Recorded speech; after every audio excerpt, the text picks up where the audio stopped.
Hi guys, this is my new channel. Please like, share, subscribe for more such interesting video. Thanks. 21 Sharma mention में अमरजीत के खिलाफ नई साजिश। Next morning एक लड़की बिस्तर पे सो रही थी। फिर अचानक वो जोर से चिल्लाई, नो। फिर उसकी नींद टूटी तो उसने देखा तो वो पसीने से पूरी तरह से भीगी हुई थी।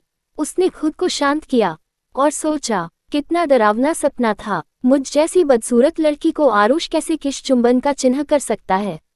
इतना सोचते हुए उसने पानी पीने के लिए लाइट ऑन किया। वो अपने हाथ को देख के शॉक हो गई, क्योंकि वो तो बहुत सांवली थी, लेकिन जो अभी उसके हाथ थे वो काफी गोरे और मुलायम थे।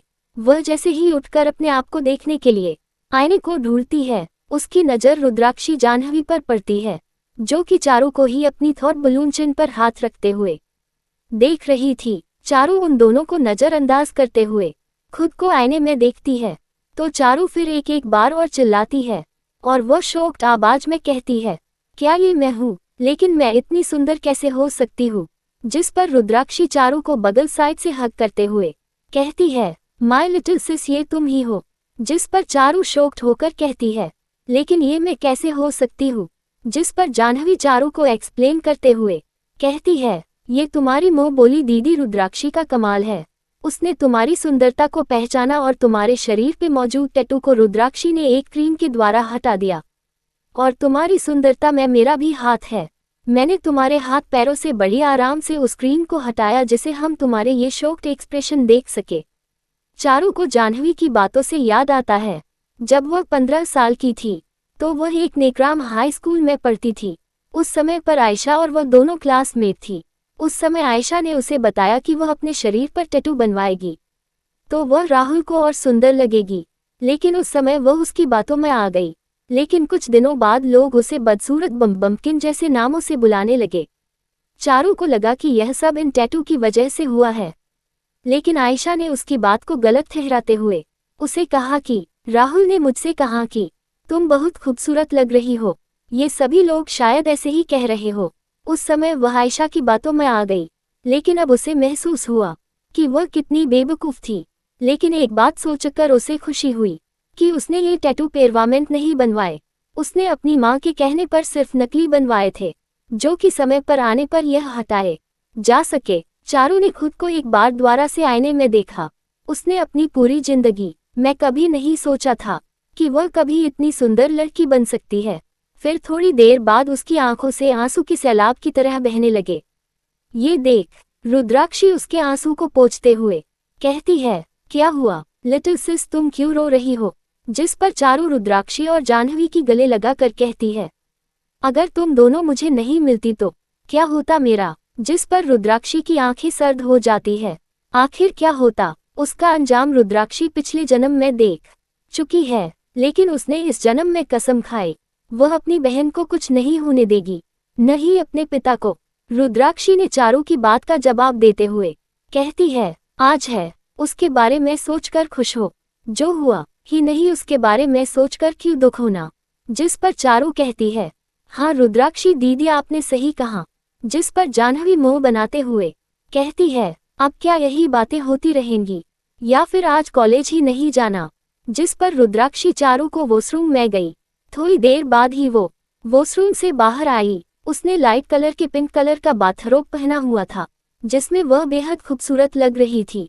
तभी उसके सामने जाह्नवी आकर खड़ी होते हुए कहती है, गुलाबी क्वीन, आज तुम इस ड्रेस को पहनोगी। ये तुम्हारी रुद्राक्षी दीदी ने पसंद किया है तुम्हारे लिए और तुम मना नहीं कर सकती, इसलिए जाओ और अभी पहनकर वापस आओ। जाह्नवी ने चारू को बोलने का मौका ही नहीं दिया और उसे फिर से बाथरूम में धकेल दिया गया था। चारू ने उस ड्रेस को देखा तो उसकी आंखें फटी की फटी रह गई। ये देखने में काफी सिंपल लग रही थी, लेकिन ऐसा बिल्कुल नहीं था।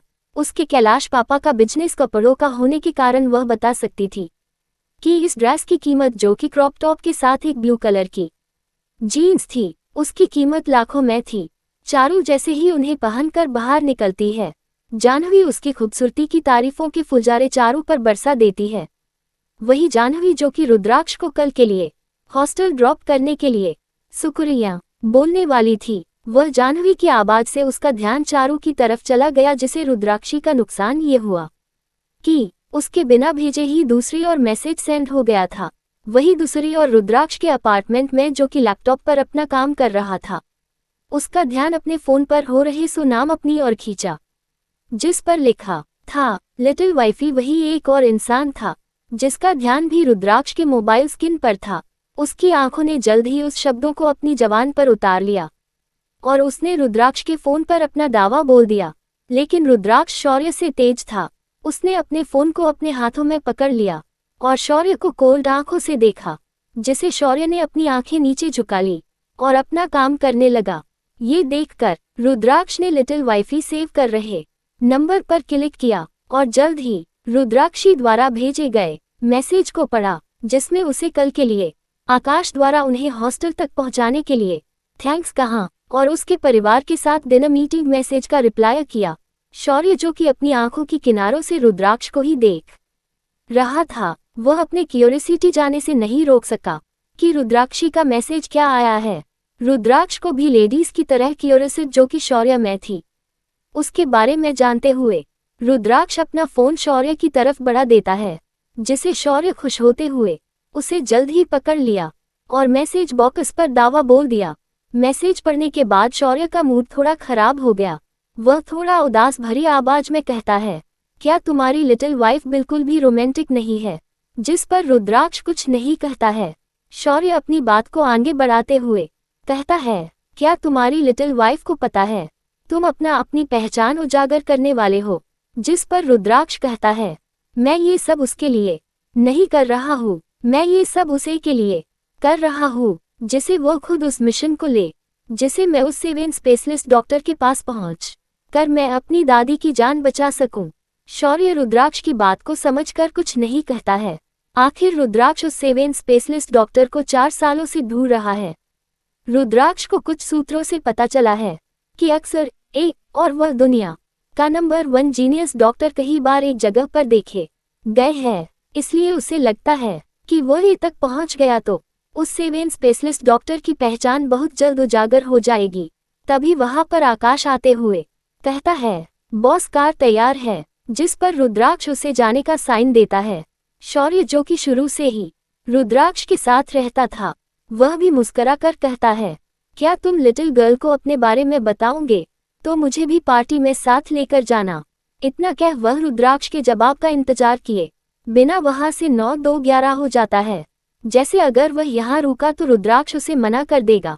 रुद्राक्ष जब अपने अपार्टमेंट से नीचे आता है तो वह एक सामान्य इंसान की तरह आता है, जैसे वह एक आम इंसान हो। सभी लोग उसे डॉक्टर के रूप में ही जानते थे। रुद्राक्ष जैसे ही कार में बैठा है, उसकी नज़र शौर्य पर जाती है, जो कि अपनी आंखों से ही रुद्राक्ष की सुंदरता, हैंडसम, डार्क, रिच की तारीफों के पुल बांध रहा था। जैसे ही रुद्राक्ष की कार उस अपार्टमेंट से बाहर निकलती है, कहीं सारी ब्लैक कार रुद्राक्ष की गाड़ी को कवर कर लेती है। सभी रोड से हटे हुए कहते हैं, ये वंसल फैमिली की कार है। सभी वंसल फैमिली की तारीफें करने लगते हैं, लेकिन उन्हें सिर्फ वंसल फैमिली की कार दिखाई दे रही थी, न कि रुद्राक्ष का चेहरा, न कुछ पहचान। जैसे ही रुद्राक्ष सी मेडिकल कॉलेज के पास पहुंचने वाला था, वहां से सारी कारें गायब हो जाती है और एक सामान्य BMW कार आकर रुकती है। रुद्राक्ष शौर्य वहां पर उतरते ही अपनी मेडिकल कैंपस की ओर बढ़ जाते हैं। वही रुद्राक्ष के हैंडसम चेहरे न काफी लड़कियों को अट्रैक्ट किया, लेकिन शौर्य भी कहाँ कम था। उसके भी लाखों लड़कियां दीवानी थी। आखिर शौर्य भी बहुत हैंडसम था। ये बात अलग थी कि वह सभी लड़कियों से फ्लर्ट करता था। वही शर्मा मेंशन में पृथ्वी डाइनिंग टेबल की कुर्सी पर बैठे हुए थे। वही आयशा रूपाली सामने बैठे हुए थे। उसके साथ ही रूपेंद्र और मंजा बैठी हुई थी। इस समय उन सभी के चेहरे पर गुस्सा था। पृथ्वी गुस्से से कहती है, उस जाहिल गवार की इतनी हिम्मत कि उसने तुम पर हाथ उठाया। मैं उसे कल छोड़ूंगी नहीं, पहले वंसल फैमिली के लड़के से हमको बिना बताए शादी कर ली और उसके बाद जो भी रुपए पैसे मिले होंगे उन्हें अपने ऊपर खर्च कर रही होगी। रूपाली दादी को इतने गुस्से में देखकर मन ही मन बहुत खुश होती है, लेकिन वह बाहर महसूस नहीं होने देती है। वह अपने चेहरे पर उदासी बनाए रखते हुए कहती है, दादी, उस रुद्राक्षी की हिम्मत बहुत बढ़ गई है।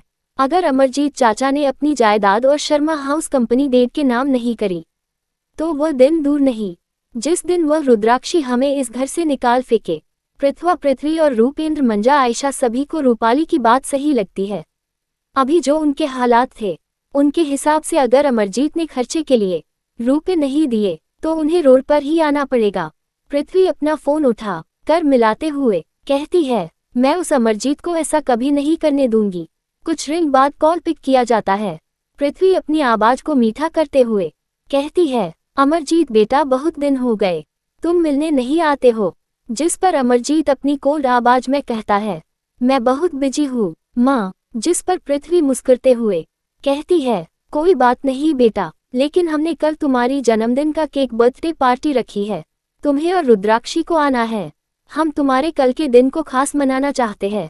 अमरजीत अपनी माँ की बात सुनकर कहता है, माँ इसका क्या जरूरत है, मैं बच्चा थोड़ी हूँ। जिस पर पृथ्वी अमरजीत को टोकते हुए कहती है, अमरजीत बेटा हम तुम्हारी न नुकुर नहीं सुनेंगे। तुम्हारे लिए हमने सारी व्यवस्था कर दी है और सभी को कॉल भी। अमरजीत को वैसे तो अपनी माँ का उसके लिए इतना कुछ करना रास नहीं आता है। उसे इन बातों में कुछ गड़बड़ लगती है क्योंकि अमरजीत जब से शर्मा मैंशन छोड़कर आया है पृथ्वी बाकी सभी मेंबर सिर्फ लड़ने का और उसे जायदाद लेने का बहाना ढूंढते हैं। लेकिन इस समय अमरजीत इतना बेवकूफ नहीं था। उसने हाँ तो बोल दिया है, लेकिन वह अपनी पिता माँ के जवाबों का जवाब देने के लिए तैयार है। अमरजीत अपनी बेटी की खुशी के लिए अपने माँ बाप के सामने भी नहीं झुकेगा। तारांकन आखिर क्या रुद्राक्षी जाएगी बर्थडे पार्टी में और क्या है प्लान पृथ्वी का और बाकी सभी का अमरजीत के खिलाफ। Please guys this is my new channel, please like share subscribe for more such interesting video. Thanks for watching. 22 competition. Rudrakshi Charu Jahnavi जैसे ही सी मेडिकल कॉलेज में एंटर करते हैं सबकी नज़र उन पर ठहर जाती है। सभी लोग रुद्राक्षी के साथ खड़ी लड़की का कंपेयर रुद्राक्षी से कहते हैं। कई लड़कियां लड़के कहते हैं, इस लड़की का चेहरा न्यू स्टूडेंट रुद्राक्षी शर्मा से बहुत मिलता है। क्या ये रुद्राक्षी शर्मा की जुड़वा बहन है? कई लड़के तो चारू की सुंदरता पर अपना दिल हार बैठे थे। कई लड़कियों ने चारू की पिक खींचकर ग्रुप में शेयर कर दी जिसे ग्रुप में हंगामा मच गया। आयशा रूपाली जो कि अभी कॉलेज आई थी, जब उनके फोन पर मैसेज की बौछार होने लगी तो उन्होंने खोलकर ग्रुप चैटिंग में घुस गई। वहां पर आयशा ने जल्द ही चारू को पहचान लिया। आखिर वह उसकी नेचुरल ब्यूटी थी। आयशा गुस्से से कहती है, रूपाली दी ये तो चारू है। आखिर इन दोनों बहनों को हमारी जिंदगी में ही ग्रहण बनकर आना था। जिस पर रूपाली कहती है, आयशा शांत हो जाओ, कहीं ये राज रुद्राक्षी को नहीं पता चल जाए कि चारू उसकी ही सगी बहन है, उनका खून का रिश्ता है। वरना वह दिन दूर नहीं जिस दिन वो दोनों बहनें मिलकर अमरजीत अंकल की सारी जायदाद ले ले और तुम राहुल पर अपना फोकस करो। वरना अगर उसका मन चारू की सुंदरता देख कर बदल गया तो हमारा सारा प्लान खराब हो जाएगा और हमारे हाथ से ऐश और आराम की जिंदगी निकल जाएगी। जिस पर आयशा कहती है, रूपाली दी राहुल रस्तोगी तो मेरे पीछे पागल है। वह कभी भी उस बेवकूफ डरपोक लड़की के पीछे नहीं जाएगा और न ही मैं जाने दूंगी। आयशा उसी समय तुरंत उस ग्रुप में मैसेज सेंड करती है, हेलो गाइस, आप लोगों को किसी के सुंदर चेहरे को देख कर उसकी असली पहचान नहीं भूलनी चाहिए। ये चारू सिखावत है और ये उसकी फेक ब्यूटी हो सकती है, इसलिए आप लोग ऐसे फेक ब्यूटी के पीछे पागल न हो। कई लोगों ने आयशा के मैसेज पर अपनी सलाह दी, जिसका मतलब था कि उन्होंने खुद चारू को पास से देखा था। यह उसकी नेचुरल ब्यूटी है। मैं आपको ये सलाह दूंगा कि आप लोग बिना किसी को देखे किसी भी मैसेज पर अपनी सलाह न दे। ये मैसेज जाह्नवी ने किया था। जाह्नवी जो कि उस ग्रुप में थी, वह आयशा के ऐसे कमेंट देखकर गुस्से से आग बबूला हो गई थी। आखिर वह लोगों को पास्ट में रहने की सलाह न देकर लोगों को चारू की सुंदरता पर सवाल उठाने के लिए मजबूर कर रही थी। जाह्नवी के पोस्ट ने आयशा के चेहरे पर एक जोरदार थप्पड़ मारा जिसकी गूंज आयशा के कानों पर सुनाई दे रही थी, जिसमें कई लड़कियां आयशा को ही बदसूरत और घमंडी कह रही थी। रूपाली ने भी इस तरह बात को पलटे देखा तो उसको भी बहुत गुस्सा आया। वह आयशा को ठसली देते हुए कहती है, इन दोनों बहनों का तो कुछ करना ही होगा। वही प्रिंसिपल के केबिन में रुद्राक्ष और शौर्य बैठे हुए थे। मिस्टर रॉय मुस्कुराते हुए कहते हैं, अगर आपको लगता है कि मैं आपकी इसमें मदद कर सकता हूँ तो आप सही सोचते हैं। लेकिन इसे मिस्टर वंसल आपकी प्राइवेसी सबके सामने आ जाएगी। जिस पर रुद्राक्ष मुस्कुराते हुए कहता है, मिस्टर रॉय आपने ही तो कहा है, आने वाले खतरे से हम बच सकते हैं, लेकिन उसे नज़रअंदाज नहीं कर सकते हैं। लेकिन अब फर्क बस इतना है, मैं खुद उस खतरे को आमंत्रित दे रहा हूँ। जिस पर मिस्टर रॉय कहते हैं, जैसे आपकी मर्जी, मैंने अपने पी.ए. को तुम्हारा काम करने के लिए बोल दिया है। जिस पर शौर्य कहता है, थैंक्स मिस्टर रॉय, हम जरूर आएंगे। चलकर आपके इस सहयोग के लिए आपकी कॉलेज को फंड डोनेट करेंगे। वही रुद्राक्षी, जाह्नवी, चारू सीधे कैंटीन में जाती है। वहां पर जाकर सुबह के ब्रेकफास्ट के लिए सैंडविच ऑर्डर करती है और बातें करने लगती है, जिसे चारू को जो इतनी देर से अनकंफर्टेबल फील हो रहा था वह न हो। वही रितेश, जो कि अपने पलटो के साथ बैठा हुआ था, वह जब रुद्राक्षी को देखता है तो उसकी आंखें गुस्से से लाल हो जाती है। लेकिन जैसे ही रितेश की नज़र चारू पर जाती है, उसके चेहरे पर चालाकी भरी मुस्कान आ जाती है।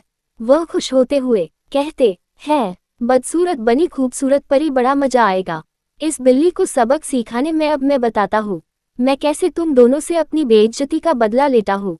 रुद्राक्षी को महसूस होता है किसी की नजरों की तपिश उस पर है, तो वह आंखें उठा कर देखती है तो उसकी नज़र रूपाली आयशा पर जाती है।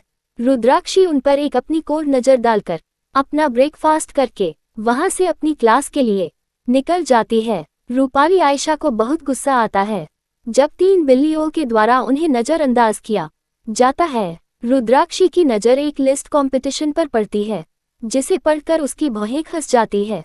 ये कंपटीशन कोई सामान्य कंपटीशन नहीं था। इस प्रतियोगिता में दूसरी कॉलेज के बच्चे भी भाग लेते हैं, जिसमें सिंगिंग, डांस, बास्केटबॉल जैसे कई कंपटीशन होते हैं, जिसमें अगर जीते हैं तो उन्हें कहीं बड़ी कंपनी साइन करती है और अपना करियर बनाने का मौका भी देती है। जाह्नवी उस कंपटीशन को पढ़कर खुश होते हुए कहती है, चारू तुम भी इसमें भाग लेना, तुम अच्छा गाती हो। जिस पर चारू कहती है, मैं कैसे इतने सारे लोगों के सामने गायूंगी। जिस पर जाह्नवी कहती है, यार हम हैं न तुम्हारे साथ, और ऊपर से आयशा जो पियानो बजाती है वह बहुत खराब है। लोगों ने अगर तुम्हारा म्यूजिक सुना होता तो वह कभी आयशा की इतनी तारीफ नहीं करते और न ही उनके इतने ज्यादा फैन होते। जाह्नवी के बोले गए शब्दों को आसपास के क्लासमेट ने भी सुना, जिसमें से राहुल भी था। पहले तो राहुल चारू को इतना सुंदर देखकर चौंक गया, लेकिन उसकी दोस्त के द्वारा आयशा से बेहतर पियानो चारू बजाती है, ये सुनकर उसकी आंखों में चारू के मजाक वाले एक्सप्रेशन आ गए। वही आयशा, रूपाली, जो कि रुद्राक्षी, जाह्नवी, चारू से ज्यादा दूर नहीं थी, उन्होंने भी जाह्नवी के कहे हुए शब्दों को सुना और आयशा के चेहरे पर घमंड भरी मुस्कान आ गई। आखिर वह यही समझती थी कि चारू को पियानो बजाने नहीं आता है। राहुल अपनी तेज आवाज में चारू का मजाक बनाते हुए कहता है, सी मेडिकल के सभी स्टूडेंट जानते हैं कि आयशा से अच्छा पियानो कोई नहीं बजा सकता है, और ये चारू सिखावत उसके खिलाफ कंपटीशन में खड़ी हो रही है। क्या ये अच्छा मजाक नहीं है? राहुल की बातों में साफ साफ चारू की बेइज्जती थी, जिसे सुनकर चारू की आंखें नम हो गई। वही रुद्राक्षी की आंखें कोल्ड हो गई। वह चारू के कंधे पर हाथ रखते हुए कहती है, चारू यही समय है तुम्हें सभी को ये साबित करने का कि तुम बेस्ट हो। ये सब औरों के लिए नहीं है, ये तुम्हारे लिए है, जिसमें जिंदगी तुम्हें एक अच्छा मुकाम हासिल करने का मौका दे रही है। और राहुल आयशा को उनकी पहली हार। चारू रुद्राक्षी की बात सुनकर उसकी आंखों में देखती है, जिसमें चारू को सिर्फ अपने लिए प्यार परवाह दिखाई दे रही थी। चारू में रुद्राक्षी की बातें सुनकर एक अलग सा ही जोश महसूस होता है। वह राहुल के सामने खड़ी होकर अपने कॉन्फिडेंस से कहती है, अगर मैंने इस कंपटीशन में आयशा को हरा दिया तो तुम पूरी कॉलेज के सामने कहोगे कि 1 महीने तक मेरे सारे काम करेगी, जैसे मैंने तुम्हारे किए थे। तुम और तुम्हारी ये आयशा मुझसे माफ़ी मांगोगे। माफ़ी उस बात के लिए जिसके लिए तुमने मुझे धोखा दिया है। माफ़ी उस बात के लिए कि अपनी फियंसो होने के बाद भी तुम्हारा किसी दूसरी लड़की से प्यार करना। आयशा चारू की बात सुनकर वह बीच में आते हुए कहती है, चारू ये तुम क्या कह रही हो? हमने तुम्हारी कितनी फिक्र की है, मैंने तुम्हारी हमेशा परवाह की है। राहुल सिर्फ मेरा दोस्त है, तुम ये कब समझोगी? लेकिन तभी राहुल बीच में बोलता है, आयशा मैं तुमसे प्यार करता हूँ, मुझे चारू की सारी शर्तें मंजूर है, लेकिन चारू तुम हारी तो तुम्हें सभी लोगों के सामने कहना पड़ेगा कि तुम्हारी और आयशा की कोई बराबरी नहीं है। मैं जिसे चाहूँ उसे प्यार कर सकता हूँ और तुम्हें अपने घर वालों से कहकर ये रिश्ता तोड़ना पड़ेगा और मेरी आयशा से सबके सामने माफी मांगना पड़ेगा। चारू एक पल के लिए डर जाती है। रुद्राक्षी चारू को ऐसे कमजोर पड़ते देख रुद्राक्षी उस कमांड को खुद संभालते हुए कहती है, चारू को यह मंजूर है, लेकिन क्यों न तुम एक बार आयशा से पूछ लो। आयशा भी गुस्से से कहती है, ठीक है, मुझे भी मंजूर है, लेकिन मुझे दुख है कि तुम मेरी कजन सिस्टर होने के बाद भी मेरी तरफ न खड़ी होकर अपनी फ्रेंड की तरफ खड़ी है। मुझे नहीं पता था कि तुम्हारे दिल में हमारे लिए इतनी नफरत है। रुद्राक्षी एक आह भरते हुए कहती है, क्या सच में तुम मेरी कजन हो? लेकिन मैं तुम्हारी कजन नहीं हूँ, मुझे पता है, इसलिए तुम आगे से मुझे अपनी सिस कहने की हिम्मत नहीं करना, वरना उसका अंजाम बहुत बुरा होगा। ये सब रुद्राक्षी ने बहुत कोड आवाज में कहा, जिसे थोड़ी देर के लिए आयशा डर जाती है। तभी वहां पर कुछ स्टूडेंट आते हुए कहते हैं, तुम लोग यहाँ क्या कर रहे हो? राजवीर सर क्लास में बुला रहे हैं। जिस पर चारू जाह्नवी रुद्राक्षी क्लास में आ जाते हैं। सभी बच्चों को क्लास में देखकर राजवीर सर मुस्कुराते हुए कहते हैं, बच्चों तुम लोगों को जिस चीज का इंतजार था वही हो रहा है। यहाँ से वह महीना शुरू हो रहा जिसमें आप लोग भाग लेकर अपने 20 अंक बढ़ा सकते हैं सब्जेक्ट में। इसलिए सभी स्टूडेंट का इस प्रतियोगिता की किसी एक प्रतियोगिता में भाग लेना जरूरी है। ये फॉर्म दिए जा रहे हैं, इन्हें फील्ड करके मेरे केबिन में दे देना। जिस पर सभी लोग खुश होते हुए कहते हैं, ये हाँ सर, ये तो खुशी की बात है। जिसके बाद राजवीर सर सभी स्टूडेंट को वह फॉर्म दे देते हैं, लेकिन उसकी नज़र आरुष की टेबल पर जाती है। वहां पर आरुष को न देखकर उसका फॉर्म चारू को देते हुए उसे देने के लिए कहते हैं, जिसके बाद वह केबिन में चले जाते हैं। राजवीर सर के क्लास से जाते ही जाह्नवी चारू रुद्राक्षी से सॉरी बोलते हुए कहती है, मुझे माफ कर दो यार, बाहर जो कुछ भी हुआ वह सब मेरी वजह से हुआ। अगर मैं इतनी तेज नहीं बोलती तो ऐसा कुछ नहीं होता। जिस पर चारू जाह्नवी कहती है, मुझे तुम्हें थैंक्स बोलना चाहिए, आखिर ये कभी न कभी तो होना ही था, फिर अभी क्यों नहीं? वही रुद्राक्षी को पता था कि यह पूर्वजन्म के बाद उसका रूपाली आयशा के साथ पहला आमना सामना था। रुद्राक्षी को अच्छे से याद है कि इस कंपटीशन को जीतने के बाद पिछले जन्म में आयशा एक एक्टर बन गई थी, वही आयशा की सिंगर बन गई थी। ये सब इस कंपटीशन के जीतने के बाद हुआ। उन दोनों ने अपने इंस्टाग्राम फॉलोअर का गलत फायदा उठाया, लेकिन इस बार रुद्राक्षी ने खुद से वादा किया वह ऐसा कुछ भी नहीं होने देगी, बल्कि उनकी जिंदगी को नरक से भी बदतर बना देगी। ये सब सोचते हुए रुद्राक्षी उस फॉर्म को फिल कर देती है। जाह्नवी एक अच्छी डांसर है, इसलिए उसने डांसिंग कंपटीशन में फिल किया। वही चारू ने सिंगिंग ऑप्शन पर क्लिक किया, लेकिन रुद्राक्षी ने अपने फॉर्म को मिस्टीरियस रखा और उन्होंने अपना फॉर्म राजवीर सर के केबिन में देने का खुद फैसला किया। उन्हें डर था कि उसके दुश्मन उसके फॉर्म की अदला बदली कर सकते हैं, जिसे फॉर्म को देने में बाद केबिन में बाहर आ जाते हैं। वही राजवीर सर की नज़र जाह्नवी के फॉर्म पर जाती है, जिसमें डांस ऑप्शन फील्ड किया, जिसे पढ़कर उसके पर मुस्कान आ जाती है। वह मुस्कराते हुए कहता है, चलो कुछ तो आता है इसे लड़कों को उतारने के अलावा। तारांकन आखिर रुद्राक्षी ने फॉर्म में कौन सा कंपटीशन फील्ड किया है और चारू कर पाएगी अपने आप को अच्छी गायकार साबित। 23 रुद्राक्ष ने किया रुद्राक्षी का नींद फोबिया ट्रीटमेंट। रुद्राक्षी को लाइब्रेरी में कुछ काम था, इसलिए वह उस ओर जाने का फैसला करती है, जिस पर जाह्नवी गार्डन में बैठकर पढ़ने लगती है। वही चारू भी रुद्राक्षी के साथ जाने का फैसला करती है। उसे लगता है आरुष वही लाइब्रेरी में अपनी सनाया दी के साथ होगा, इसलिए। लेकिन चारू को महसूस होता है कि उसे इस तरह आरुष के सामने जाने में बहुत नर्वसनेस फील हो रही है। वह जैसे ही रुद्राक्षी के पीछे से लाइब्रेरी में एंटर करती है, उसकी नज़र आरुष पर पड़ती है तो चारू की धड़कनें बढ़ जाती है। उसे अपनी इतनी तेज धक धक करती धड़कन सुनाई देती है तो उसे बहुत अजीब लगता है।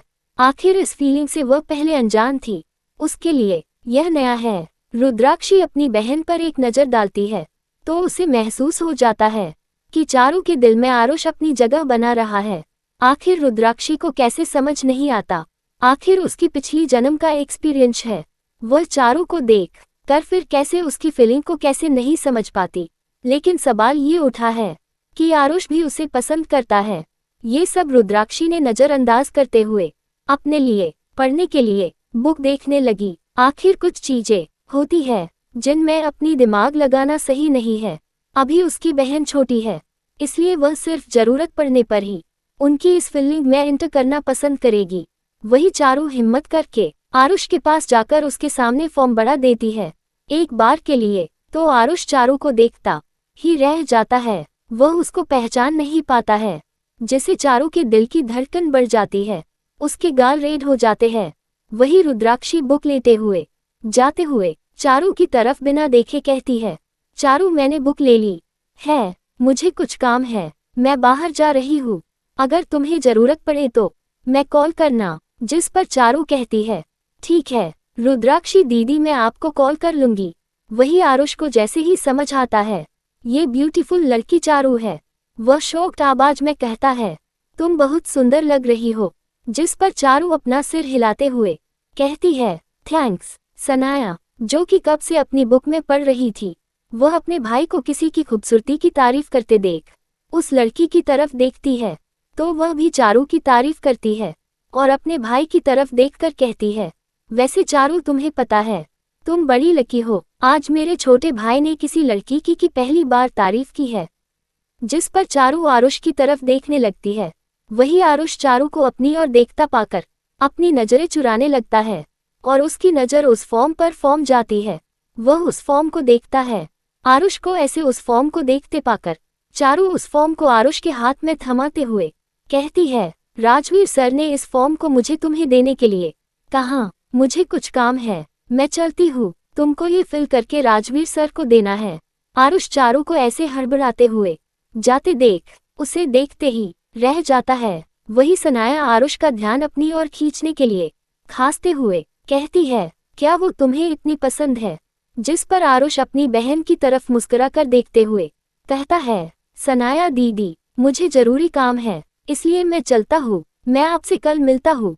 अपने छोटे भाई की चालाकी देख कर सनाया के चेहरे पर स्माइल आ जाती है।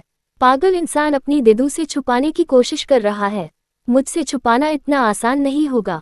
वही रुद्राक्षी डॉक्टर किम्स के गेट को लॉक करती है, जिसे शौर्य रुद्राक्ष का ध्यान गेट की तरफ जाता है। वही रुद्राक्षी को देखकर जहां रुद्राक्ष के चेहरे पर कोई इमोशन नहीं थे, वही शौर्य एक्साइटेड होकर कहता है, लिटिल गर्ल। वह जल्दी से दरवाजा खोलता है।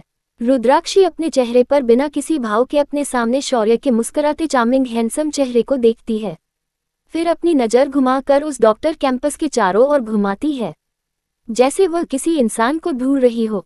रुद्राक्ष जो कि एक कोने में बैठा था, वह भी रुद्राक्षी की आंखों को ऐसे ढूंढते हुए देखता है, तो जैसे उसे समझ जाता है कि वह क्या ढूंढ रही है। रुद्राक्ष अपने लैपटॉप को बंद करके दवाई के बॉक्स को ओपन करता है। रुद्राक्षी की नज़र जैसे ही रुद्राक्ष पर जाती है, उसके चेहरे की आंखें उस ओर ही रुक जाती है। शौर्य जब रुद्राक्षी को कुछ भी बोलते नहीं देखता है, तो मुस्कुराते हुए कहता है, लिटिल गर्ल, क्या तुम यहाँ पर किसी से मिलने आए हो? जिस पर रुद्राक्षी शौर्य की तरफ देखकर कहती है, नहीं, मैं यहाँ पे कुछ लेने आई हूँ। जिस पे शौर्य क्यूरियस होकर पूछता है, क्या वह रुद्राक्ष है? जिस पर रुद्राक्षी शौर्य की तरफ देखती है। आखिर वह इस नाम के इंसान से 2 दिन पहले ही तो मिली थी, जो उसका पति था। रुद्राक्षी को लगता है कि वह कुछ ज्यादा सोच रही है। रुद्राक्ष नाम के इंसान और भी हो सकते हैं। तभी उसके कानों में धीमी आवाज आती है, तुम अंदर आ सकती हो। जिसे सुनकर रुद्राक्षी अंदर आ जाती है। ये देख शौर्य कहता है, लिटिल गर्ल, मेरे कहने पर तो एक बार भी अंदर नहीं गई और रुद्राक्ष की एक आवाज पर अंदर चली गई। कहीं रुद्राक्ष ने अपनी सच्चाई रुद्राक्षी को बता तो नहीं दी और ये दोनों मिलकर मुझे बेवकूफ बना रहे हैं। रुद्राक्ष रुद्राक्षी को देखता है, जिसका चेहरा बिल्कुल शांत था। इस समय ये देखकर रुद्राक्ष बात आगे बढ़ाते हुए कहता है, क्या तुमने 10 दिन की गोली 2 दिन में ही खत्म कर दी? जिस पर रुद्राक्षी अपना सिर हाँ में हिलाते हुए कहती है, हम। रुद्राक्ष रुद्राक्षी की बात सुनकर ऊपर से नीचे तक देखने लगता है, जैसे वह कुछ जाना चाहता हो। फिर वह अपने चेहरे को भावहीन रखते हुए कहता है, मैं तुम्हें नींद की गोली जब ही दे सकता हूँ, जब आगे तक तुम्हें कोई परेशानी न हो। मुझे एक बार तुम्हारी हेल्थ के बारे में जानना पड़ेगा, जिससे मुझे पता चल सके कि तुम्हारी हेल्थ में क्या खराबी है। जिस पर रुद्राक्षी अपना सिर हाँ में हिलाते हुए कहती है, जी आप कर सकते हैं। रुद्राक्ष ने रुद्राक्षी को कैंपस के अंदर वाले कमरे में पेशेंट बेड पर लेटने के लिए कहा, जिस पर रुद्राक्षी बिना कुछ बोले वहां पर लेट गई। वही शौर्य पेशेंट वाले कमरे में जाने की हिम्मत नहीं की। उसे लगा कि यह मियाँ बीबी के बीच की बात है, वह क्यों बीच की अर्जन बने। रुद्राक्ष ने जैसे ही अपनी स्किल्स से रुद्राक्षी का चेकअप करता है तो रुद्राक्षी की आंखें सर्द हो जाती है।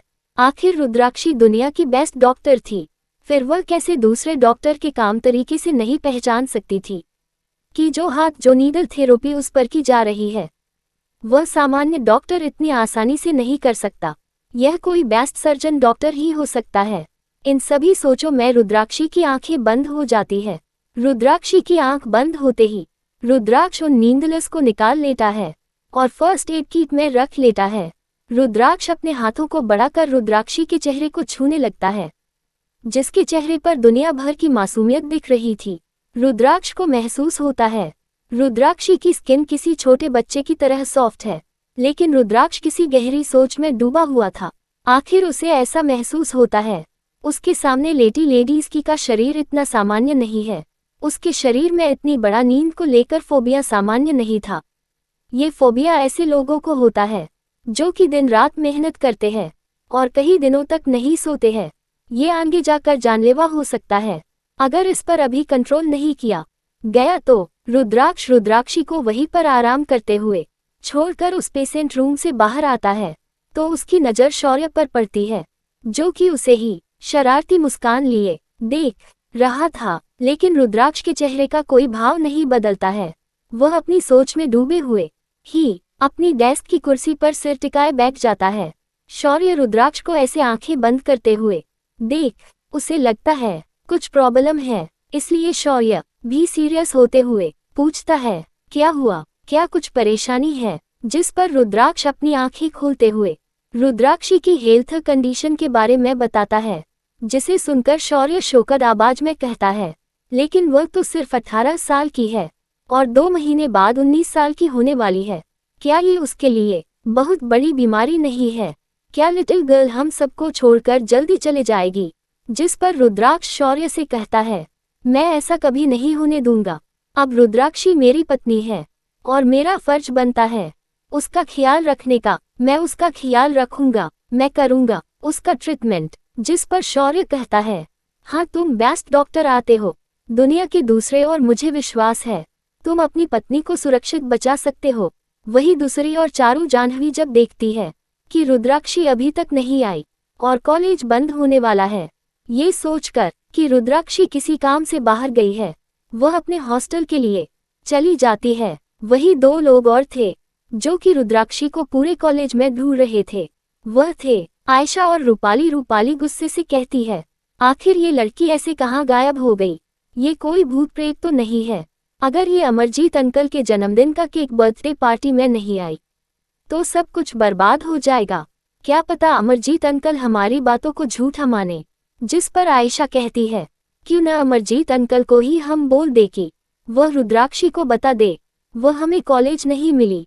इस बात से एक तीर से 2 निशाने लग जाएंगे। रूपाली आयशा की बात सुनकर मुस्कुराते हुए कहती है, तुमने साबित कर दिया तुम्हारा दिमाग भी मेरी तरह इंटेलिजेंट है। जिसके बाद वह अमरजीत को कॉल लगा कर अपनी थोड़ी उदास भरी आवाज में कहती है, अंकल हमने आपको परेशान किया, उस बात के लिए सॉरी, लेकिन वो दादी ने आपको बताया ही होगा कि हमने आपके जन्मदिन का केक बर्थडे की पार्टी तैयारी की है। लेकिन हम इस बारे में रुद्राक्षी को बताना चाहते थे, लेकिन वह हमें कहीं नहीं मिल रही है। क्या आप रुद्राक्षी को इस पार्टी के बारे में बता देंगे? जिस पर अमरजीत जी कहते हैं, ठीक है मैं बता दूंगा। आयशा के फोन कटे ही दोनों के चेहरे पर शैतानी मुस्कुराहट आ जाती है। तभी वहां पर राहुल आ जाता है। वह आयशा से माफी मांगते हुए कहता है, सॉरी आयशा, मैंने तुमसे बिना पूछे चारू को चैलेंज दे दिया। जिस पर आयशा सारे जहां की मासूमियत अपने चेहरे पर लाते हुए कहती है, राहुल मुझे पता है ये सब तुमने मेरे लिए ही किया है। अगर तुम नहीं होते तो आज वह चारू सभी को यही बताती कि मैं एक खराब पियानो बजाने वाली हूँ, मुझ पर सिंगिंग करना नहीं आता है। आयशा की बात सुनकर वह चारू के लिए अपने मुंह से आग बबूलने लगता है और उसकी बुराई करते हुए अपशब्द इस्तेमाल करता है, जिन्हें सुनकर आयशा रूपाली के दिल को बहुत सुकून महसूस होता है। राहुल खुद को शांत करते हुए कहता है, चलो मैं तुम्हें घर छोड़ देता हूँ, जिस पर आयशा रूपाली की तरफ इशारा करते हुए कहती है, वो मेरी दी भी है मेरे साथ आज, जिस पर राहुल आयशा से कहता है, कोई बात नहीं, इस बहाने मैं तुम्हारी दीदी से भी मिल लूंगा। राहुल रूपाली से अपना परिचय देता है और उसके बाद उन दोनों को शर्मा हाउस छोड़ने के लिए निकल जाता। इस समय रूपाली आयशा के चेहरे पर एक शैतानी मुस्कुराहट थी। रूपाली आयशा से कहते हुए कहती है, लेकिन आयशा हमारा तो आज बाहर डिनर करने का प्लान था, जिस पर आयशा अपनी आवाज को दुखी करते हुए कहती है, सॉरी दीदी, लेकिन राहुल ने घर छोड़ने के लिए ऑफर किया तो मैं मना ही नहीं कर पाई। जिस पर राहुल कार ड्राइव करते हुए कहता है, आयशा मेरी वजह से तुम अपना प्लान ड्रॉप मत करो, चलो आज का डिनर रूपाली जी के लिए मेरी तरफ से। जिस पर आयशा मना करते हुए कहती है, नहीं राहुल, इसकी कोई जरूरत नहीं है, तुम पहले से ही हमें घर छोड़ने जा रहे हो। जिस पर राहुल आयशा को मनाते हुए कहता है, इसमें परेशान होने की क्या बात है, तुम्हारी रूपाली दीदी मेरी भी दीदी है, इसलिए प्लीज तुम मेरा ऑफर रिजेक्ट नहीं कर सकती हो। राहुल की बात सुनकर अब आयशा भी जैसे माने का नाटक करती है। ठीक है, तुम अब गुस्सा मत हो, तुम इतना कह रही हो तो मैं अब मना नहीं करूंगी। राहुल खुश होते हुए अपनी गाड़ी को एक होटल के आगे रोकता है। उस होटल के नाम को पढ़कर रूपाली आयशा की आंखें बड़ी बड़ी हो जाती है।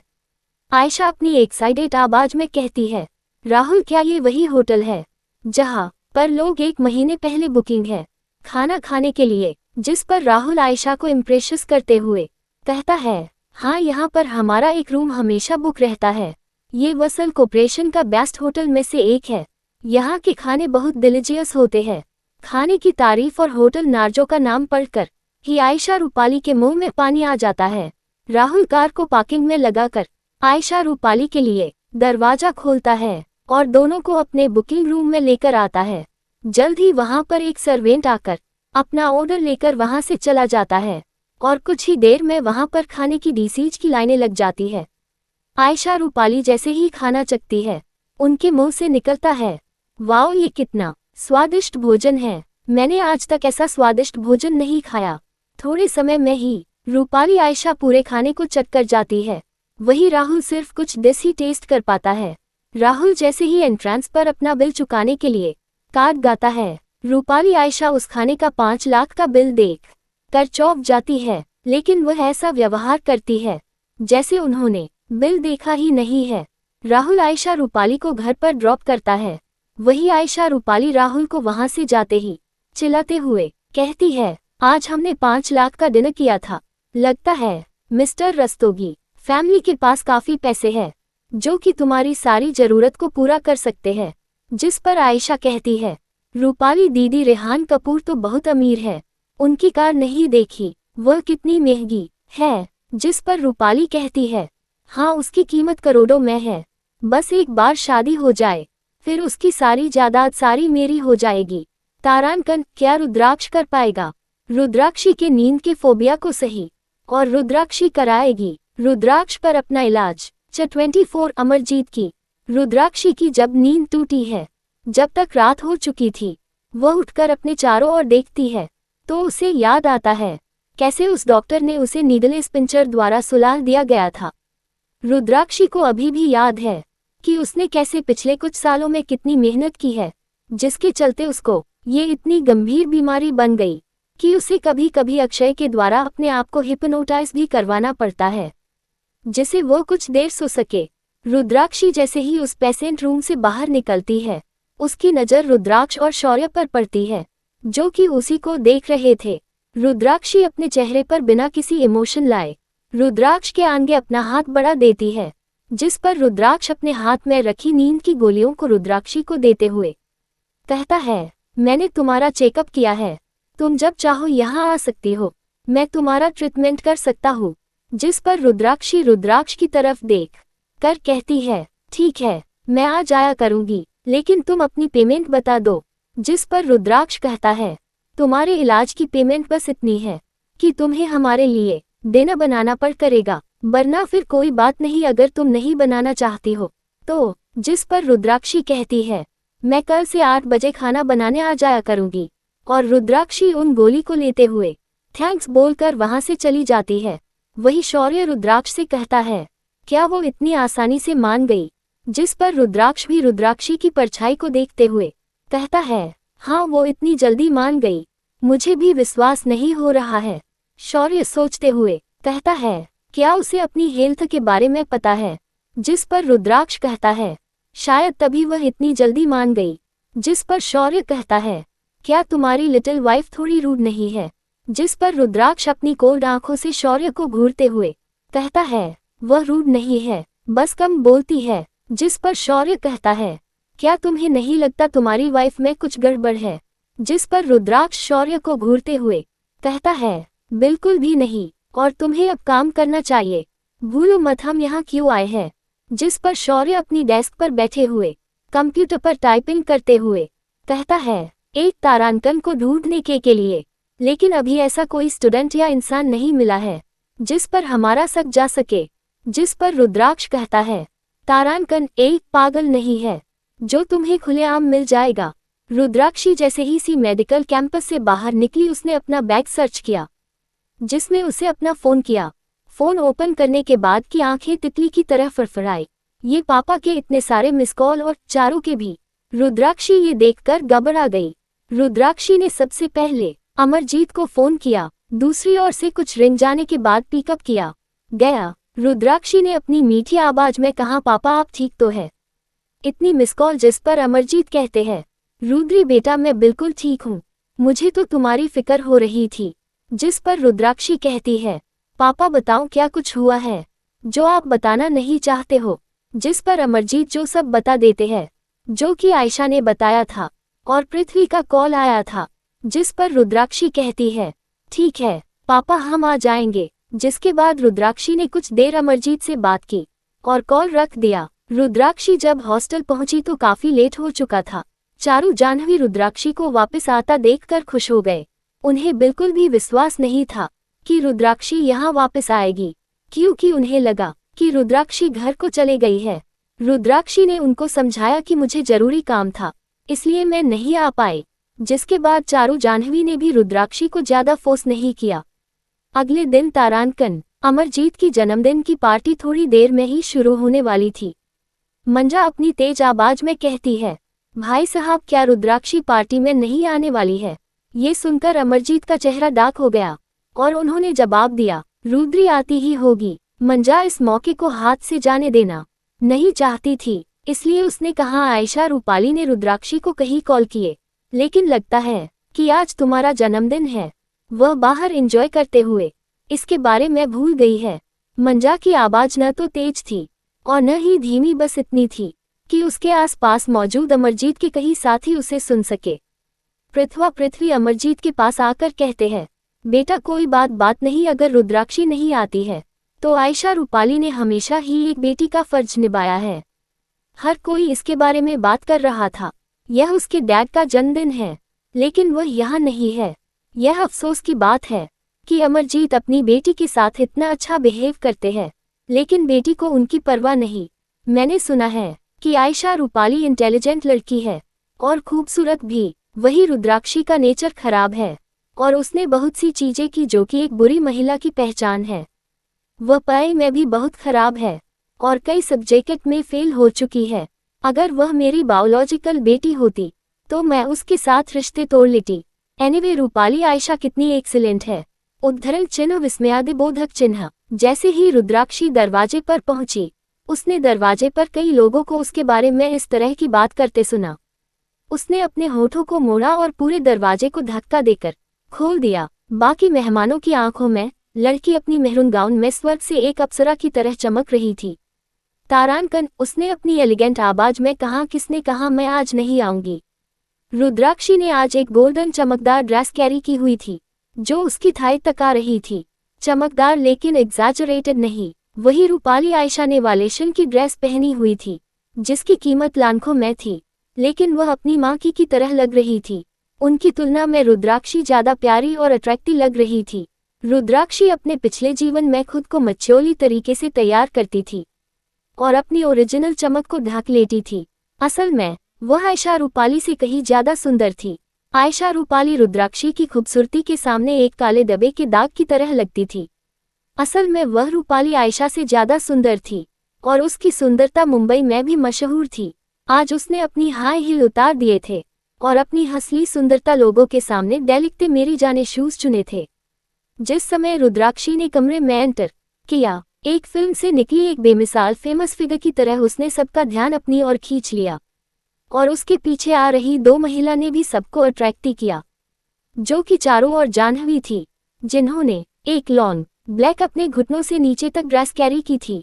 तारांकन, ये है रुद्राक्षी। रुद्राक्षी ने अरोगंटली से गुजरने से पहले कुछ लोगों को कोल्ड नजरों से देखा। अमरजीत बहुत खुश था। रुद्री, फाइनली तुम आ गई। आई एम सॉरी पापा, मैं बिजी थी इसलिए मुझे देर हो गई। बाकी सब हक्के बक्के रह गए। क्या शर्मा फैमिली के बड़े लड़के की बेटी एक प्रॉब्लमेटिक लड़की नहीं थी? हमारे सामने ये सुंदर और पोलाइट लड़की कौन है? उन्होंने सोचा। मिस रुद्राक्षी, मैंने आपके बारे में बहुत कुछ सुना है। तुरंत तेज नजरों वाला कोई व्यक्ति उससे बात करने के लिए आगे आया। आप मेरी चापलूसी कर रहे हैं। सागर अंकल, आप मुंबई में वेंचर कैपिटल के सबसे बेस्ट हेड है और मैं आपको एक टोस्ट का ऑफर देना चाहती हूँ। रुद्राक्षी, जिसने अतीत में इस तरह के अवसर को इग्नोर किया था, अभी अभी अपनी अचानक अपहरण से सभी को चौंका दिया था। न केवल वह आई, बल्कि उसने अपने डैड को सभी मेहमानों का गरत करने में भी मदद की। दूसरी पार्टी को पूरी रिस्पेक्ट दिखाते हुए उसने रेड वाइन का एक गिलास उठाया और पूरी पी गई। वह पोलाइट थी, जिस कारण रूपाली आयशा, जो कि उससे बड़ी थी, एक बच्चे की तरह दिख रही थी जिसने दुनिया को बहुत कम देखा है। हर कोई हैरान था और तारीफ कर रहे थे कि टैलेंटेड आदमियों के बच्चों में कोई कमी नहीं है। वे मंजा और उनकी बेटी के बारे पूरी तरह से बिल्कुल भूल गए। पृथ्वी को आशा नहीं थी कि पूरी बात इस तरह बदल जाएगी। मंजा, जो काफी समय से चुप थी और उसका चेहरा धीरे धीरे काला पड़ गया था, वह इसे हल्के में नहीं ले सकती थी। उसकी बेटी एलिगेंट और प्योर थी। तभी उस हलचल में एक प्रतिभाशाली आभा नजर आती है। सभी लोग और रिपोर्ट्स की नजर उस ओर जाती है। पृथ्वी उस ओर देख कर लोगों को पहचानते और उनकी मुंह से निकलता है, मिस्टर वंसल। ये नाम पृथ्वी ने इतनी जोर से लिया था कि सभी ने सुन लिया था। पृथ्वी को बिल्कुल भी विश्वास नहीं हो रहा था कि वह उनके कहने पर इस पार्टी में आएंगे। रुद्राक्षी ने भी उस ओर देखा तो उसकी आंखें फैल गई। रुद्राक्षी इस फिगर वाले इंसान को बहुत अच्छे से जानती थी, लेकिन उसे कभी महसूस नहीं हुआ कि यह और वह इंसान एक ही है। सभी की नजरें रुद्राक्ष के हैंडसम चार्मिंग चेहरे पर ठहर गई थी। वही रूपाली की आंखें एक गर्म लोहे की तरह जल रही थी। उसने इतना अच्छा ऑफर ठुकरा दिया, लेकिन रूपाली ने अपना दिल धड़कता हुआ महसूस किया। उसे महसूस हुआ सामने वाला इंसान अफवाहों से बिल्कुल परे है। वह एक गुड लुकिंग हैंडसम इंसान है जिसकी शादी रुद्राक्षी से हो है। आयशा अपनी बहन की तरफ देखकर कहती है, दीदी ये कितना हैंडसम निकला। अफवाहें झूठी और गलत भी होती है। आपको अफवाहों पर विश्वास नहीं करना चाहिए था। रूपाली को आयशा की बातों से ऐसा लगता है कि वह जले पर नमक छिड़क रही है। वह एक तीखी नजर आयशा पर डालती है, जिसे आयशा की बोलती बंद हो जाती है। राजेंद्र और मंजा को लगता है ये मिस्टर वंसल सिर्फ उसकी रूपाली के लायक था, लेकिन रूपाली आयशा की जानकारी के द्वारा रुद्राक्षी और मिस्टर वंसल ने शादी कर ली है। ये सोचकर सभी की तीखी और कोल्ड नजरें रुद्राक्षी के ऊपर चली गई। रुद्राक्षी को अपने ऊपर कई लोगों की नजरें महसूस होती है, तो वह उस ओर देखती है तो उसे सारा माजला समझ आ जाता है। वह अपने कदम रुद्राक्ष की तरफ बढ़ाकर उसको हक कर लेती है, जिसकी उम्मीद रुद्राक्ष को नहीं थी, लेकिन वह बिना कुछ रिएक्ट करे वहीं पर खड़ा रहता है।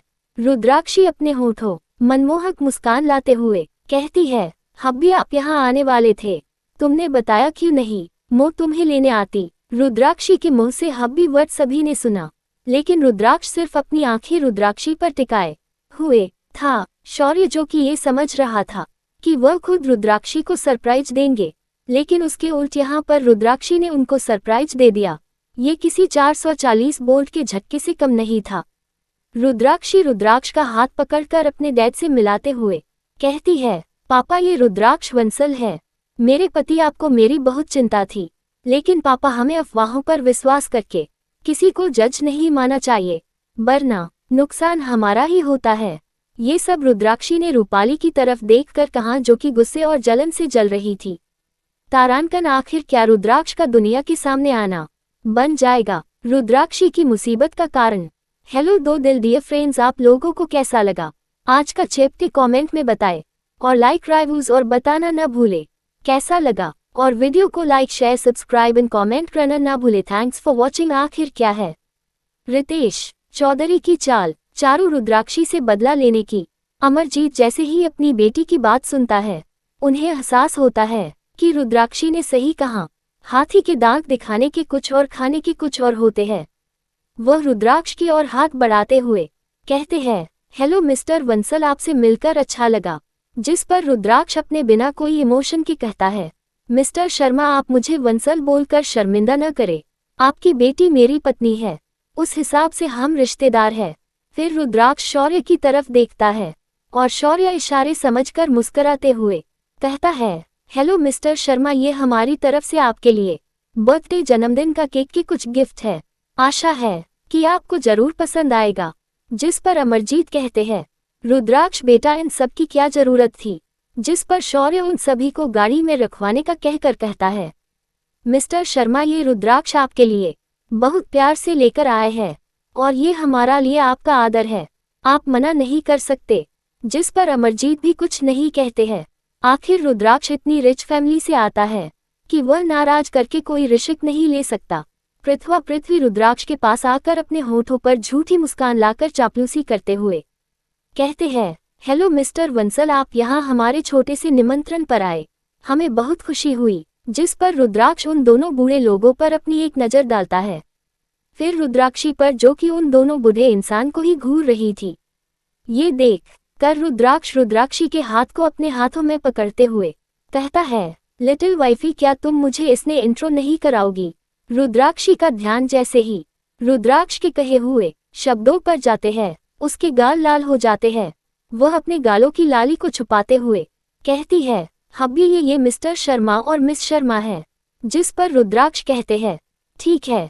फिर वही पृथ्वी के चेहरे के भाव बदल जाते हैं, लेकिन वह जल्द ही अपने चेहरे के एक्सप्रेशन को ठीक करते हुए कहते हैं, रुद्राक्षी बेटा तुम्हारी बचपन की आदत गई नहीं, अब तुम बड़ी हो गई हो, इसलिए अपने दादा दादी को ऐसे इंट्रो नहीं कराते हैं।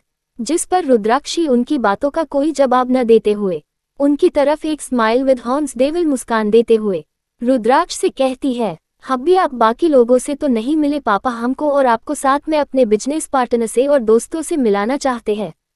इतना कहकर रुद्राक्ष को अपने साथ खींचते हुए अमरजीत के पास ले जाती है।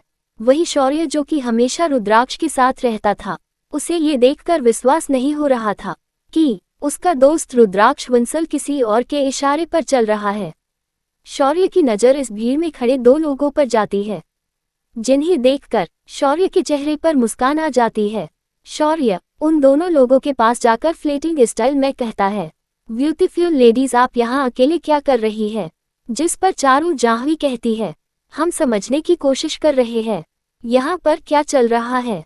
जिस पर शौर्य मुस्कराते हुए कहता है, सोचना छोड़ो और पार्टी एंजॉय करो, आखिर रोज रोज थोड़ी मिलती है पार्टी करने को। जिस पर चारू जाह्नवी मुस्कराते हुए कहती है, हमने आपको पहचान लिया, आप तो डॉक्टर हो ना, जो कि हमें कॉलेज कैंपस में मिले थे।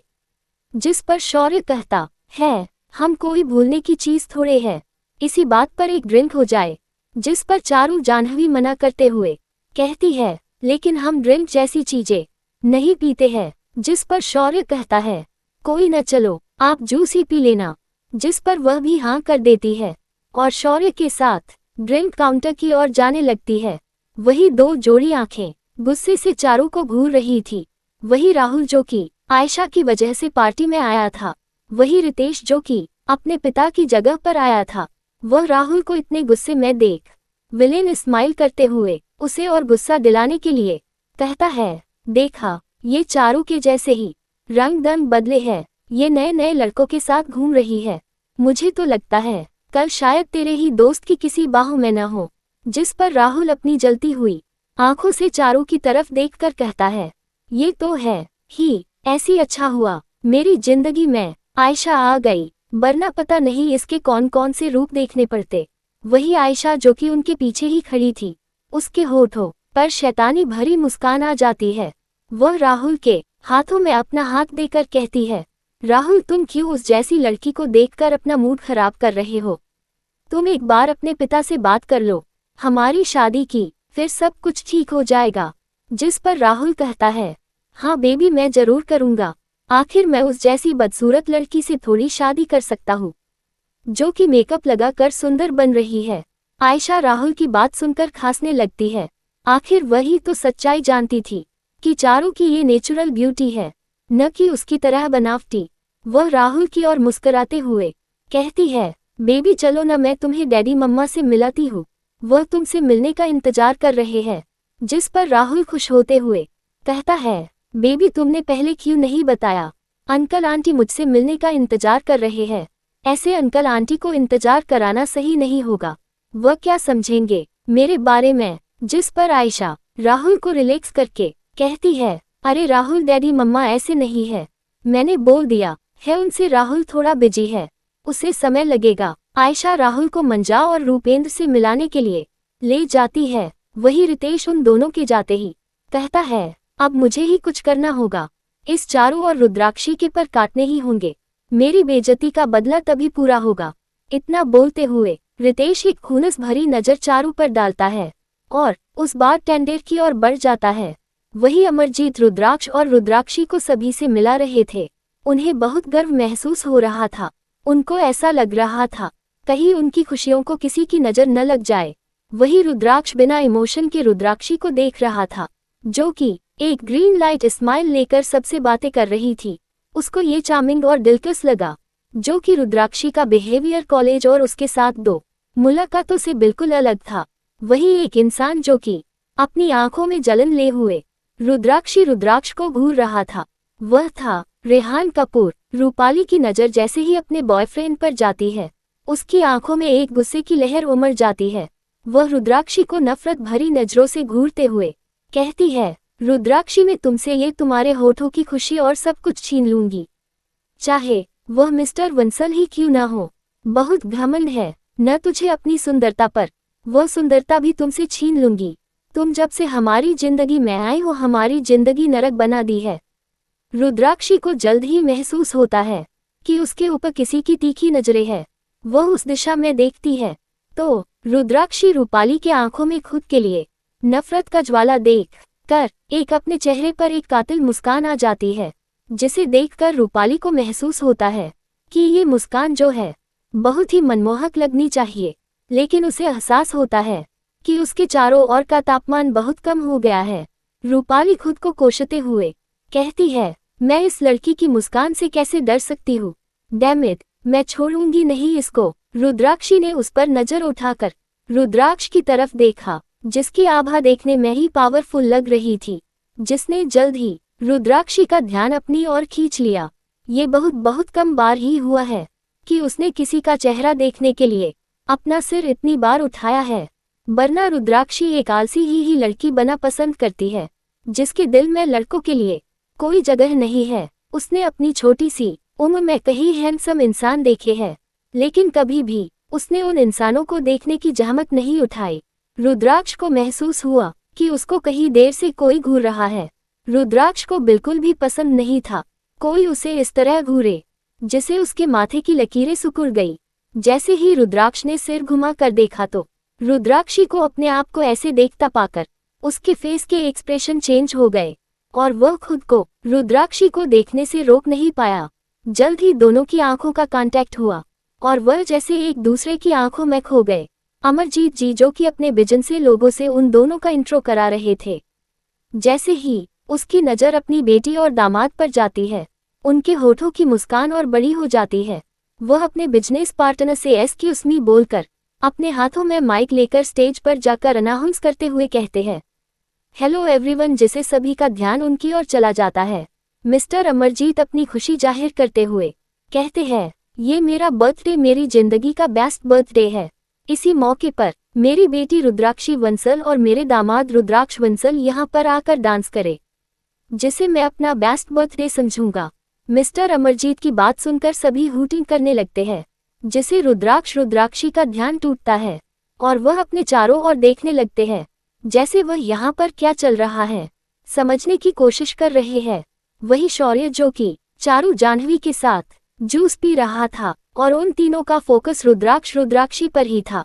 वह जल्द ही उसके पास जाकर वह उन्हें बताते हैं कि मिस्टर अमरजीत ने क्या बोला है, जिसे सुनकर जहां रुद्राक्ष के चेहरे के एक्सप्रेशन पर कोई चेंज नहीं आया, वही रुद्राक्षी भी स्टेज की ओर बढ़ जाती है, जिसके साथ में रुद्राक्ष भी जल्द ही सॉन्ग शुरू होता है, जिसके शुरू होते ही रुद्राक्षी कपल पोज में आ जाते हैं। वही आयशा की नज़र जैसे ही चारू पर जाती है, वह मंजार उपेंद्र से बाद में मिलने का कहकर खुद भी राहुल के साथ स्टेज पर आ जाती और उसे चुपक कर डांस करने लगती है। वही चारू जब ये देखती है कि आयशा राहुल कितने घटिया तरह से सभी के सामने डांस कर रहे हैं, वह अपनी नजरें स्टेज से दूर फेर लेती है। वही आयशा ये देख कर उसके चेहरे पर जीत भरी मुस्कान आ जाती है। वही रुद्राक्षी की नज़र जैसे ही आयशा पर जाती है, उसकी आंखें कोल्ड आ जाती है। वही आरुष और सनाया जैसे ही शर्मा हाउस की पार्टी में एंटर होते हैं, सामने का नज़ारा देख कर उनकी आंखें चौंक जाती है। वही सनाया चौंकते हुए कहती है, आरुष यहाँ पर रुद्राक्ष क्या कर रहा है, और वह भी एक लड़की के साथ डांस, जिस पर आरुष कहता है, सनाया दीदी मुझे क्या पता, वो तो यहाँ किसी से पूछकर पता चलेगा। जिस पर सनाया कहती है, हाँ बिल्कुल चलो फिर देखें और कौन कौन है इस पार्टी में जो कि रुद्राक्षी को कड़ी को सुलझा सके। तारांकन, क्या रुद्राक्षी के बीच बढ़ रही है नजदीकियां, और आखिर सनाया आरुष कैसे जानते हैं रुद्राक्ष बंसल को। 26 आयशा राहुल की बेइज्जती और बर्थडे गिफ्ट। आरुष चारों को ऐसे गुस्से में इधर उधर देखता पाकर उसे जल्द ही मैटर समझ आ जाता है।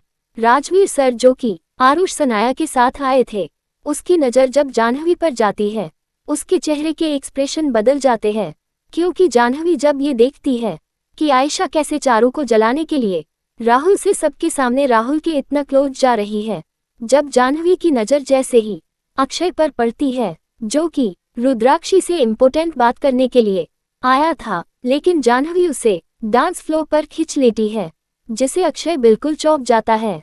आखिर उसको बहुत लोग जानते थे, वह कोई आम इंसान नहीं है जो कोई भी ऐसे उसे खींचकर डांस फ्लोर पर ले जाए।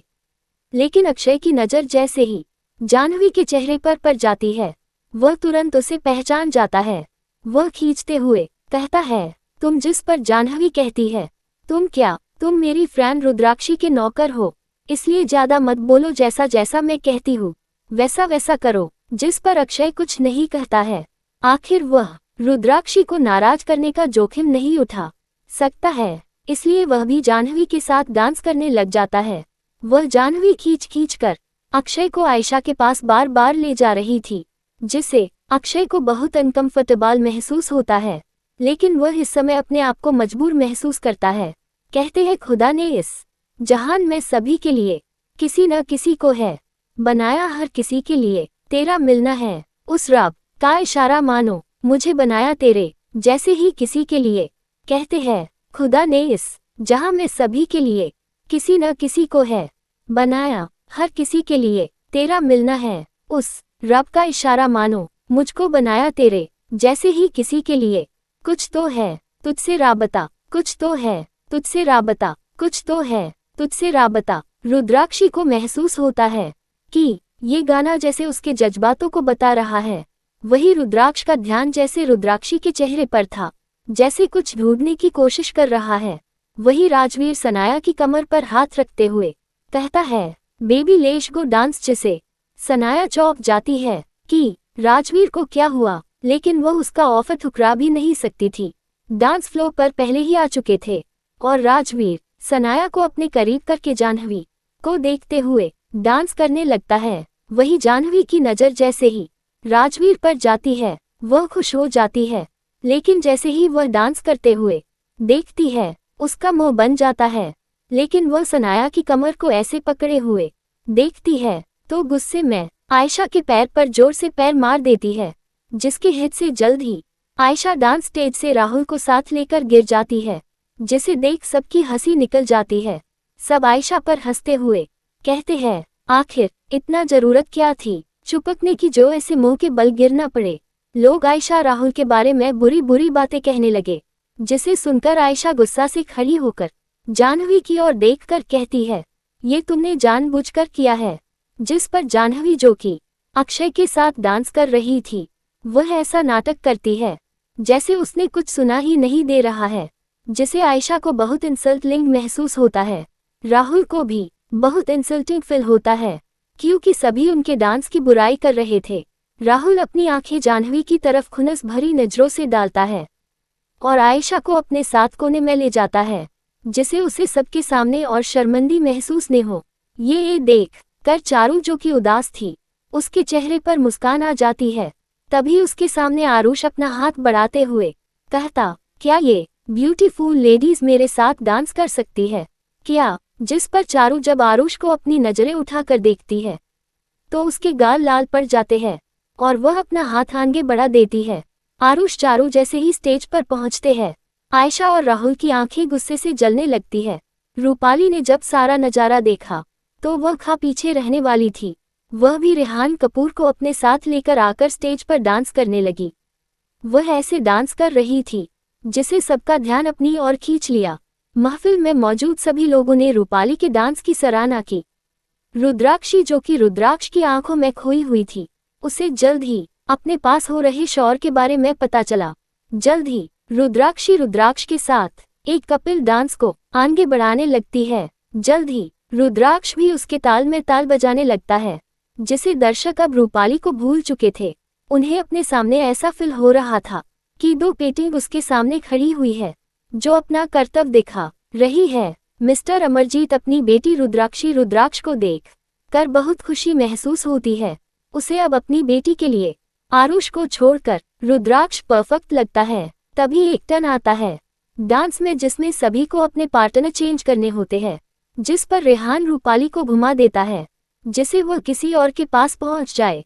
लेकिन उसके पास आती है जाह्नवी, जिस पर वह कुछ नहीं कर सकता था डांस करने के सिवा। वही रुद्राक्षी को टर्न ही नहीं करता है, जिसकी वजह से वह दोनों अपना डांस कंटिन्यूअस रखते हैं, जिसे देख रूपाली और रेहान को बहुत जलन होती है। तेरा मिलना है, उस रब का इशारा मानो, मुझको बनाया तेरे जैसे ही किसी के लिए। कहते हैं, खुदा ने इस जहां में सभी के लिए किसी न किसी को है बनाया, हर किसी के लिए कुछ तो है तुझसे राहब्ता, कुछ तो है तुझसे राबता, कैसे हम जाने हमें क्या पता, कुछ तो है तुझसे राबता, तू हमसफर है फिर क्या फिक्र है, जीने की वजह ही यही, मरना इसी के लिए। कहते हैं, खुदा ने इस जहां में सभी के लिए किसी न किसी को है बनाया, हर किसी के लिए। मेहरबानी जाते जाते मुझ पे कर गया, गुजरता सा लम्हा एक दामन भर गया। तेरा नजारा मिला, रोशन सितारा मिला, तकदीर की कश्तियों को किनारा मिला। सदियों से तरसे हैं जैसे जिंदगी के लिए, तेरा सोहबत में दुआएं हैं उसी के लिए। तेरा मिलना है, उस रब का इशारा मानो, मुझको बनाया तेरे जैसे ही किसी के लिए। कुछ तो है तुझसे राबता, कुछ तो है तुझसे राबता। जैसे ही सॉन्ग खत्म होता है, सभी तालियां बजाने लगते हैं। ये देख पृथ्वी को अब बहुत गुस्सा आता है कि ये बम्पकिन लड़की ने उसकी दोनों फेवरेट पोती आयशा रूपाली की भी फीडबैक चुरा ली। मंजा, जो कि काफी समय से चुप थी, उसका चेहरा धीरे धीरे काला पड़ गया। वह अपनी बेटियों की प्रतिभा को खोने नहीं देना चाहती थी, इसलिए उन्होंने मैदान में उतरना जरूरी समझा। वह इसे हल्के में नहीं ले सकती थी कि वह कहीं पृथ्वी की पसंदीदा चॉइस से बाहर न हो जाए। ये देखकर कि समय हो गया है, उसने तुरंत आयशा रूपाली की तरफ इशारा किया। अमरजीत, आयशा रूपाली ने पर्सनली आपकी लंबी उम्र के लिए एक बड़ी तस्वीर को बुतेदार किया है। उसके बाद मंजा ने रूपाली आयशा को देखा जो उसके बगल में थी और कहा, आयशा रूपाली, इसे बाहर निकालो और इसे हमारे मेहमानों को दिखाओ। उद्धरण चिन्ह। ये जानते हुए कि यह उनके लिए मौके को पलटने का एक अवसर था, आयशा रूपाली ने अपना गुस्सा वापस लिया और एक नज़र रुद्राक्षी पर डाली, जो कि अमरजीत के पास खड़ी हुई थी। उन्होंने अपने पीछे से स्क्रॉल निकाला, उसे खोल दिया। बहुत खूब तारांकन, हर कोई हैरान रह गया। जैसे ही स्क्रॉल धीरे धीरे सामने आया, 7 पेयोनी दिखाए दिए जिन पर कुछ तितलियां फड़फड़ा रही थी। पूरी तस्वीर बेहतर कढ़ाई के साथ शानदार थी। जो ये दिखा रही थी कि आयशा रूपाली ने बहुत मेहनत की थी। ये कढ़ाई का हुनर काफी अच्छा था। उद्धरण चिन्ह तितली और पेओनी परिवार की एकता और खुशी को दिखा रहे हैं। कितनी प्यारी लड़की है। भीड़ के पास अब आयशा रूपाली का बिल्कुल नया अंदाज था। सभी की तारीफ का आनंद लेते हुए आयशा रूपाली अमरजीत की और उम्मीद भरी नजरों से देखने लगती है। तारांकन आखिर क्या कहेंगे अमरजीत आयशा रूपाली के गिफ्ट के बारे में, और क्या वह अपनी बातों से दुखा देंगे रुद्राक्षी का दिल। 27 अमरजीत का बर्थडे गिफ्ट और रुद्राक्षी ने की शर्मा फैमिली की बेटी की बेइज्जती। अमरजीत ने एक बार अपनी बेटी की तरफ देखा और आह भरते हुए कहा, beautiful, very beautiful. Amarjeet obviously बहुत खुश था। उसने आयशा रूपाली के कंधे को थपथपाया। अमरजीत ने अपना सिर हिलाया और मुस्कुराते हुए कहा, आयशा रूपाली, तुम दोनों कॉलेज में हो और जल्द ही पेपर भी स्टार्ट होने वाले हैं। तुम दोनों को बहुत सी चीजों की तैयारी करनी है। बेहतर होगा कि तुम मुझ पर अपना टाइम वेस्ट करने के बजाय हैप्पी बर्थडे कहो। अगली बार याद रखना। उद्धरण चिन्ह आयशा रूपाली ने जैसे ही अमरजीत के शब्द सुने, उनके चेहरे की स्माइल हिल गई। लेकिन फिर भी एक अच्छी इमेज बनाए रखने के लिए उन दोनों ने अपना सिर हाँ में हिलाते हुए कहते हैं, जी अंकल। उसी समय मंजा ने रुद्राक्षी के खाली हाथों को देखा और अचानक उसे आइडिया आया। उद्धरण चिन्ह रुद्राक्षी, तुम्हें नई चीजें पसंद है और तुम अपनी बहन की तुलना में बिल्कुल भी फैशनेबल नहीं हो। तुमने बहुत कोशिश के साथ अपने डैड के लिए जन्मदिन का गिफ्ट तैयार किया होगा, है ना? उसे बाहर निकालो और हमें भी दिखाओ। उद्धरण चिन्ह जब मंजा ने रुद्राक्षी को बुलाया, जब वह शैंपेन टेस्ट कर रही थी, जो कि अभी अभी वेटर चारू को देकर गया, लेकिन चारू ये सब चीजें नहीं पीती थी, इसलिए वह रुद्राक्षी ने पीने का तय किया, जिसे रुद्राक्षी के भाव बदल गए। उसने शैंपेन बहुत ज्यादा मुंह में भर ली थी और वह उसे अब बाहर भी नहीं निकाल सकती थी। न चाहते हुए भी उसने उसे पीना सही समझा। वही रितेश चौधरी, जो कि उसी वेटर के पास खड़ा था, उसने उसे पूछा, क्या काम हुआ? जिस पर उस वेटर ने अपना सिर हाँ में हिला दिया, जिस पर रितेश ने 1 रुपयों की गद्दी उस वेटर को दी, जिसे देख वह खुश हो गया। वही रुद्राक्षी चारू से कहते हुए कहती है, मैं अभी आई डैड से मिलकर, जब तक तुम लोगों को कुछ भी खाना नहीं है। मेरी बात को याद रखो। चारू जाह्नवी को रुद्राक्षी की बात बहुत अजीब लगी, लेकिन आरुष शौर्य रुद्राक्ष सनाया बहुत समझदार थी। उन्हें समझते देर नहीं लगी कि खाने में बहुत गड़बड़ है। वही जब मंजा ने रुद्राक्षी को बुलाया, लेकिन रुद्राक्षी की ओर से जवाब में देरी होने की वजह से वह उसका मजाक उड़ाने में देरी नहीं कर पाई। वही पृथ्वी भी रुद्राक्षी की बुराई करते हुए और आयशा रूपाली की कढ़ाई के हुनर की सराहना करने लगते हैं, जिसे अमरजीत को बुरा फील होता है ये देख कर कि वह किसी भी चीज के लिए तैयार नहीं थी। रुद्राक्षी बहुत खुश हुई। यकीनन उसने गलत अनुमान नहीं लगाया। रुद्राक्षी गिफ्ट अपने साथ नहीं लेकर आई थी। अमरजीत ने भी इसे देखा और तुरंत अपनी बेटी की मदद की। रुद्राक्षी हाल ही में बहुत ज्यादा सेंसिबल हो गई है। मैं बहुत खुश हूँ और यह सबसे अच्छा जन्मदिन का तोहफा है, उन्होंने कहा। रुद्राक्षी केवल मुस्कुराए और लापरवाही से जूस का वह गिलास एक वेटर की ट्रे पर रख दिया। फिर उसने मंजा, रूपाली, आयशा, पृथ्वी की ओर चलने से पहले वेटर को कुछ शब्द कहे। आंटी, आप इतनी जल्दी में क्यों हैं? उद्धरण चिन्ह बोलते समय रुद्राक्षी ने अपनी घड़ी की तरफ देखा और फिर कुछ अच्छी तरह से वेल ट्रेन्ड वेटरों को सूट में देखा जो दरवाजे से आए थे। वे हाई लेवल सीनियर अकाउंटर मैनेजर दिखाई दे रहे थे, जो सामान पहुंचाने में माहिर थे। रुद्राक्षी ने कहा, वे आ गए। उद्धरण चिन्ह रुद्राक्षी ने सच में एक गिफ्ट तैयार किया था। इसके अलावा यह अंदाजा लगाया जा सकता था कि वह लापरवाह नहीं थी। मंजा ने अपने पतले होठों को कसकर बंद कर लिए और दरवाजे की ओर शर्मा फैमिली के मेंबर ने दरवाजे पर खड़े सूट पहने आदमियों को ठंडेपन से घूरा। रुद्राक्षी उनके पास गई तो उसके चेहरे पर सरकेस्टिक स्माइल आ गई। उसके सामने खड़े वेल ट्रेन्ड वेटरों के सूट में से एक आदमी आगे आया, जिसने अपने चेहरे पर मास्क लगाया हुआ था। उसने अपनी टोपी ठीक की, जिससे रुद्राक्षी को उसका चेहरा साफ दिखाई दिया। रुद्राक्षी ने अक्षय के हाथों में से गहरे नीले रंग का गिफ्ट बॉक्स लिया। पापा, मैं रूपाली आयशा जितनी स्किल्ड नहीं हूँ, लेकिन इस टाई का पैटर्न मेरे द्वारा डिजाइन और कस्टमाइज्ड किया गया है। आई होप कि आप इसे पसंद करेंगे। अमरजीत खुशामद कर दिखा रहे थे। उन्हें उम्मीद नहीं थी कि उनकी बेटी, जो कि इतनी शांत रहती है, इतनी फिल्मी होगी। यहाँ तक कि वह बाहर से एक पत्थर उठा कर वहां आती और मुझे देती तो मैं बहुत खुश होता। ये कहने की बात नहीं है कि यह एक कस्टम गिफ्ट था। रुद्राक्षी, यह तुमने मुझे सच में आज बहुत खुशी दी है। Thank you. उद्धरण चिन्ह। ऐसा मत कहिए पापा, हम एक परिवार है। बॉक्स खोलिए और देखिए क्या आपको ये पसंद है।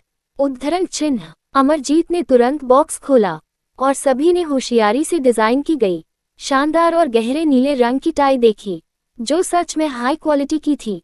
किसी ने तुरंत इसे पहचान लिया। वाह, क्या यह मुंबई का यूनिक यूरोपीय high and custom made brand नहीं है। उद्धरण चिन्ह। हाँ, मैं ये लेने के लिए स्टोर पर गया था, लेकिन उन्होंने मुझे तब तक अंदर नहीं आने दिया जब तक कि मैं वीआईपी नहीं था।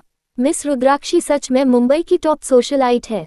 इसके अलावा यह एक साधारण टाई नहीं थी, लेकिन टाई के एक छोर पर सीक्रेट और सफाई के साथ अमरजीत का नाम छपा हुआ था, जो यह दिखा रहा था कि यह कस्टम मेड था और ऑनर की मुख्य पहचान इसी से होनी चाहिए। इसके उलट रूपाली आयशा का गिफ्ट थोड़ा बचकाना था। रूपाली आयशा गुस्से से आग बबूला हो रही थी। कितना समय हो गया है, सबका ध्यान उस बिच रुद्राक्षी पर फोकस है। वह गुस्से से बड़बड़ाए। आयशा रूपाली गुस्से से कहते हुए उसने पागलों की तरह अपनी माँ को आंख मारी। मंजा की आंखों में साजिश का इशारा चमक रहा था और उसने इस अच्छे मौके का फायदा उठाया। रुद्राक्षी, ये ब्रांड इतना महंगा है ना? ये कितने का है? अगली बार ऐसा फिजूल खर्ची वाला गिफ्ट मत खरीदना। तुम्हारे डैड के लिए पैसे कमाना आसान नहीं है। उद्धरण चिन्ह। आपको जो कुछ भी दिया जाता है, आप उसके लिए पे करते हैं। मंजा का मतलब ये था कि आयशा रूपाली का गिफ्ट हालांकि महंगा नहीं था, उसने खुद बनाया था, लेकिन रुद्राक्षी सिर्फ अपने पापा के पैसे से गिफ्ट लेकर आई। रुद्राक्षी ने चुपके से अपनी आंखें घुमाए और कहा, आंटी, आप सही कह रही है। पापा के लिए पैसा कमाना आसान नहीं, लेकिन पापा के सारे रुपए मेरे हैं, इसलिए मैं इसे जैसे चाहे वैसे खर्च कर सकती हूँ। आलन की मंजा आंटी, आपको रूपेंद्र अंकल से कहना चाहिए कि अपने छोटे भाई के पैसे को जुआ पार्टी में खर्च करने से अच्छा है कि वह खुद कमाए और अपने परिवार का खर्च उठाए। मेरे पापा आपको और आपकी बेटियों का खर्चा कब तक उठाएंगे? रुद्राक्षी की बात सुनकर मंजा का और सभी का चेहरा काला पड़ गया। मंजा को बिल्कुल भी उम्मीद नहीं थी कि रुद्राक्षी सबके सामने उसको जवाब के साथ बेइज्जती भी करेगी। पृथ्वी मंजा और अपने लाडले पोती और बेटे का बचाव करते हुए बोले, हे जंगली लड़की, तुम कई सालों से मैक्सिको शहर जैसे छोटे नगरी में पली बड़ी है, जिसके पास एजुकेशन भी हाई नहीं है, और अमरजीत मेरा बेटा है, इसलिए उसका इस परिवार को संभालने का फर्ज बनता है। इसलिए उसके पैसों को तुम ऐसे व्यर्थ मत करो। उस पर आयशा रूपाली का भी बराबर हक है।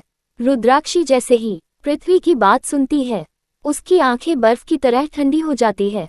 रुद्राक्षी अपने शब्दों पर जोर देते हुए कहती है, दादी, लगता है आप अपने दूसरे बच्चे से भेदभाव करती है और मेरे पापा की जिम्मेदारी सिर्फ आपके लिए अच्छे खाने तक ही खत्म होती है। आपने अंकल को इतना लाचार बना दिया है कि उनकी डॉक्टर की डिग्री किसी कागज के टुकड़े के बराबर है, और आपको अपने बड़े बेटे को याद दिलाना चाहिए कि आयशा रूपाली उनकी बेटी है और मंजा आंटी उनकी वाइफ है। पृथ्वी और सभी जैसे ही रुद्राक्षी की बातें सुनते हैं, सुन रह जाते हैं। वही सभी मेहमान को रुद्राक्षी की बात सही लगती है और सभी लोग शर्मा फैमिली के बड़े बेटे और बच्चों के बारे में बातें करने लगते हैं। रुद्राक्षी ने एक बार अपनी चमकती आंखों से अमरजीत की ओर देखा और होठों पर मुस्कान लाते हुए बोली, पापा, ये टाई मैंने अपने पैसे से खरीदी है। रुद्राक्षी की बात सुनकर अमरजीत बोलते हैं, रुद्री बेटा, मेरे लिए ये जिंदगी का सबसे अच्छा गिफ्ट है। ये कैसे पॉसिबल है? शापाइज मेहमान ने सवाल किया। इस ब्रांड की टाई की कीमत कम से कम 10,000 है। इस तरह की एक कस्टम मेड टाई और भी महंगी होनी चाहिए। मिस रुद्राक्षी, वह अभी भी एक कॉलेज स्टूडेंट है, उसने ये मैनेज कैसे किया? उद्धरण चिन्ह। रुद्राक्षी कॉन्फिडेंस से मुस्कुराए। उद्धरण चिन्ह। अपने पिछले जीवन में उसे मंजा रूपाली द्वारा फंसाया गया था और उसने अपने पिता के साथ सभी संबंध तोड़ लिए। थे। उस समय वह जब घर से भागी थी, अपनी किस्मत आजमाने के लिए लॉटरी का टिकट खरीदा था। जैसे रिजल्ट की उसे उम्मीद थी, वह जो अपने पिछले जीवन में हमेशा बदकिस्मत रही थी, आखिरकार उस बार भी प्राइज नहीं जीत पाई। लेकिन जीतने में गहराई से अंकित थी, इसलिए उसने आज लॉटरी खरीदी और इसमें कोई शक नहीं था कि उसने इनाम जीत लिया। हालांकि उसने सोने की पहली बाल्टी पाने के लिए ज्यादा कोशिश नहीं किए, लेकिन रुद्राक्षी ने पहले ही मन बना लिया था कि इस जीवन में वह अपनी दुनिया बनाने में कैपेबल होगी। रुद्राक्षी के पास इस जन्म में रुपए पैसे की कोई कमी नहीं है। उसने बहुत कमाए हैं, वह चाहे तो किसी भी कंपनी को चंद पलों में खरीद सकती है।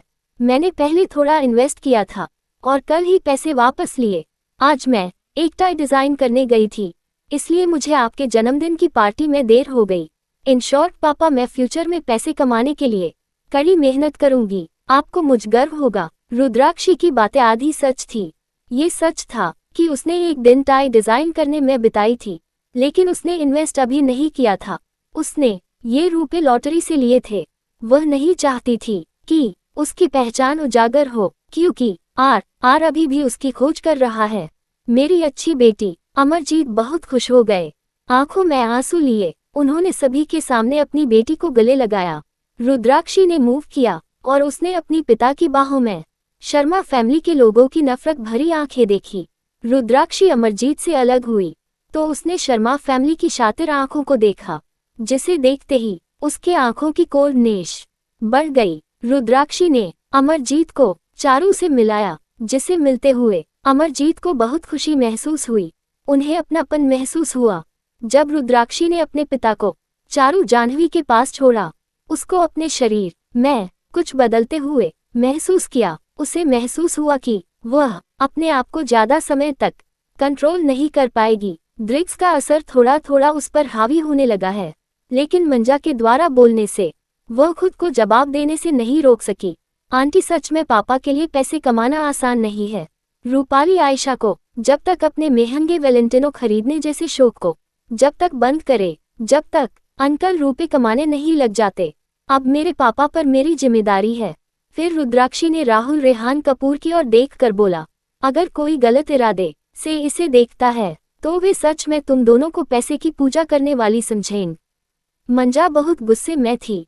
वही रूपाली आयशा को ऐसे महसूस हुआ कि जैसे ये उनके मुंह पर थप्पड़ है। और इससे ज्यादा गुस्से वाली बात ये थी कि रुद्राक्षी किसी स्मार्ट लेडी की तरह बात करती थी। मंजा और शर्मा मिशन के सभी मेंबर रुद्राक्षी को गलत साबित नहीं कर सकती थी। वह सिर्फ दिखावा कर सकते हैं कि रुद्राक्षी बड़ी हो गई है और समझदार हो गई है। हाँ, उद्धरण चिन्ह। मंजा और शर्मा फैमिली के साथ रुद्राक्षी को बहस करना बोरिंग लगा। पार्टी इसी बहस और जवाबी हमला में खत्म हो गई। तारांकन। रूपाली आयशा अपनी बेइज्जती का बदला लेने के लिए किस हद तक जाएगी? 28 वाइल्ड किस। पार्टी खत्म हो गई थी। रुद्राक्षी रुद्राक्ष के साथ उस पार्टी से चले गई थी, क्योंकि कल रुद्राक्षी को वंसल परिवार से मिलना था। वही दूसरी और शर्मा हाउस में रूपाली आयशा और मंजा कमरे में बैठे थे। रूपाली आयशा हार नहीं माना चाहती थी। रूपाली ने अपना हाथ उठाया और मेज पर रखे गहनों के डिब्बों को गुस्से से जमीन पर पटक दिया। माँ, अगर ये रुद्राक्षी ने सारी जायदाद उड़ा दी तो हमारे हाथ कुछ नहीं रहेगा। डैड के पास कुछ भी नहीं है। माँ, वह हमारे शौक भी पूरे नहीं कर सकते। उनको हमारे जीने मरने से कोई फर्क नहीं पड़ता है। रूपाली इतनी दुखी थी, उसकी आंखों में आंसू भर आए थे। वह जानती थी कि उसकी माँ और डैड ने अमरजीत अंकल के पैसों से ही गुजारा किया है। उसे ये सोचकर बहुत दुखी हुआ कि अमरजीत की वह बायोलॉजिकल बेटी नहीं थी। इसी वजह से वह रुद्राक्षी को अमरजीत की जिंदगी से बाहर निकालने और उसे ज्यादा होशियार और समझदार बनने की कोशिश करते थे। उस कड़ाई को करने में उन्हें पूरा 1 महीना लगा। उनकी उंगलियां खराब हो गई थी, लेकिन अभी अमरजीत ने कहा कि रुद्राक्षी समझदार हो गई है, यही उसके लिए सबसे अच्छा गिफ्ट है। मंजा भी हार मानने को तैयार नहीं थी। उसने भी अपनी मुठिया भींच ली और उसका मुड़ा हुआ चेहरा उसके गुस्से से काला हो गया। आयशा ने रूपाली को सांत्वना देते हुए कहा, रूपाली दी, चिंता मत करो, मोम डेफिनेटली उससे छुटकारा पालेगी। वो जल्द ही सुरभि आंटी और चारू की तरह हमारी जिंदगी से बाहर कर दी जाएगी। या फिर दुनिया से गायब। वहीं दूसरी ओर रुद्राक्ष के अपार्टमेंट में रुद्राक्ष जब बाथरूम से फ्रेश होकर आया तो उसकी आंखें खुली की खुली रह गई थी, क्योंकि इस समय रुद्राक्षी उसके डबल बेड पर लेटी हुई थी और उसका चेहरा गुलाबी हो रहा था। रुद्राक्ष रुद्राक्षी को दूसरे कमरे में छोड़कर आया था, लेकिन रुद्राक्ष को बिल्कुल भी उम्मीद नहीं थी कि रुद्राक्षी इस हालत में उसके बेड तक आ जाएगी। इस समय रुद्राक्षी ने शावर लेकर उसकी एक शर्ट पहन रखी थी, जो कि उसकी अजीब हरकतों से थाई से ऊपर हो गई थी, जिससे रुद्राक्ष को अपने शरीर में गर्मी महसूस होती है। रुद्राक्ष ने इस समय अपने शरीर पर सिर्फ टॉवल लपेट रखा था। रुद्राक्ष की नज़र जैसे ही रुद्राक्षी के हाथों पर पड़ती है, उसकी आंखें बड़ी हो जाती है। वह रुद्राक्षी को रोकने के लिए उसकी ओर बढ़ जाता है और उसके हाथों को अपने हाथों से कसकर पकड़ लेता है। इस समय रुद्राक्ष के सामने रुद्राक्षी का मासूम चेहरा था। रुद्राक्ष अपने हाथों को रुद्राक्षी के चेहरे पर आ रहे बालों को पीछे करने के लिए उठाता है और वह कुछ देर रुद्राक्षी को अपनी प्यार भरी आंखों से देखता है। बैग के किनारे खड़े होकर कुछ पल वह जिया को ऐसे ही देखता रहता है, लेकिन अब उसकी नज़र बार उसके होठों पर ही जा रही थी, क्योंकि रुद्राक्षी ने जो जूस पिया था उसमें सेक्युअल ड्रिंक्स मिला हुआ था, जिसकी मात्रा 2 से 3 गुनी थी, जिसके आगोश में रुद्राक्षी अपने होठों को दांतों से काट रही थी। ये देखने में काफी अजीब और आकर्षित लगा, लेकिन ये सब देखकर रुद्राक्ष की हालत बहुत खराब हो रही थी। जैसे जैसे वह रुद्राक्षी को अपने शरीर को रगड़ते हुए देख रहा था और उसके शरीर की बढ़ती हुई गर्मी को देखता है, वैसे ही उसका मन भी रुद्राक्षी के होठों को काटने को करता है। वह रुद्राक्षी के होठों को लिक्का करता है। जब वह खुद को कंट्रोल नहीं कर पाता तो झुककर अपने होठ रुद्राक्षी के पतले गुलाबी होठों पर रख देता है और उसके होठों को लिक करना शुरू कर देता है और उसे सॉफ्टली किश करता है। वही रुद्राक्षी जैसे ही अपने आग से देहकते होठों पर ठंडे होठों को महसूस करती है, उसे बहुत अच्छा और महसूस होता है। वह रुद्राक्ष को भी किश करने लगती है, या ये कहे कि उसके होठों को काटने लगती है, क्योंकि यह उसका पहला किश था जिसका एक्सपीरियंस उसे बिल्कुल भी नहीं था। रुद्राक्ष भी रुद्राक्षी को डिप थ्रोइंग किस करने लगता है, जिसे उसकी पकड़ रुद्राक्षी के हाथों से ढीली हो जाती है। अपने हाथों को छुड़ाते ही रुद्राक्षी रुद्राक्ष को अपनी ओर खींच लेती है, जिससे वह उसके ठंडे शरीर को महसूस कर सके, जो उसे शांति पहुंचा रहे हैं। रुद्राक्ष को भी जल्द रुद्राक्षी की हरकत से पता चल गया कि रुद्राक्षी को सेक्सुअल ड्रिंक्स दिया गया है। तभी उसे याद आता है जो वर्ड उसने जूस पीने के बाद कहे, जिसे याद करते ही रुद्राक्ष की आईब्रो कस जाती है और उसके होंठ रुद्राक्षी के होठों से अलग हो जाते हैं। रुद्राक्षी को देखकर रुद्राक्ष के दिमाग में सिर्फ एक ही वर्ड याद आता है, आखिर इसने इतने समय तक खुद को कंट्रोल कैसे किया। उसने रुद्राक्षी को देखते हुए उसके कान में कहा, माय मिस्टीरियस विमेन, आखिर तुम हो क्या चीज। रुद्राक्षी, जो कि समझने की हालत में नहीं थी, उसका ध्यान सिर्फ अपने कानों से छू रहे ठंडे एहसास से था। वह अपने हाथों को रुद्राक्ष के सुडौल हॉट शरीर पर फिराने लगती है और उसके सीने पर थ्रोइंग किस करने लगती है। वही रुद्राक्ष भी अब खुद को कंट्रोल करने लगता है। आखिर है तो उसकी बीवी, लेकिन इस समय वह होश में नहीं है। कहीं उन दोनों के बीच गलतफहमी की दीवार खड़ी न हो जाए। रुद्राक्ष एक डॉक्टर था, इसलिए उसने जल्द ही रुद्राक्षी पर हावी कैसे होना है समझ गया। रुद्राक्ष ने अपने होठ रुद्राक्षी के होठों पर रख दिए और उसे पिसनीति से थ्रोइंग किस करने लगा, जिससे रुद्राक्षी भी उसको किस बैक करने लगी। रुद्राक्ष के हाथ रुद्राक्षी की गर्दन पर घूमने लगे और उसने जल्द ही रुद्राक्षी की एक नस दबा दी, जिससे रुद्राक्षी एकदम शांत हो गई। रुद्राक्ष रुद्राक्षी के ऊपर से हटा और उसके रेड चेहरे को अपने हाथों में भर कर उसके होठों को अपनी उंगली से सहलाने लगा, जो कि उसके किस करने से काफी रेड हो गए थे। अगर वह थोड़ी देर और उसे किस करता तो उसे डर था कि रुद्राक्षी के होठों से खून निकलने लगता। रुद्राक्ष ने टेबल पर मौजूद अपना फोन उठाया और अपने असिस्टेंट को कॉल लगाया और कुछ ऑर्डर देकर फोन काट दिया। रुद्राक्ष ने रुद्राक्षी को अपने बाहों में उठाया और उसे बाथरूम में ठंडे पानी से शावर देने लगा।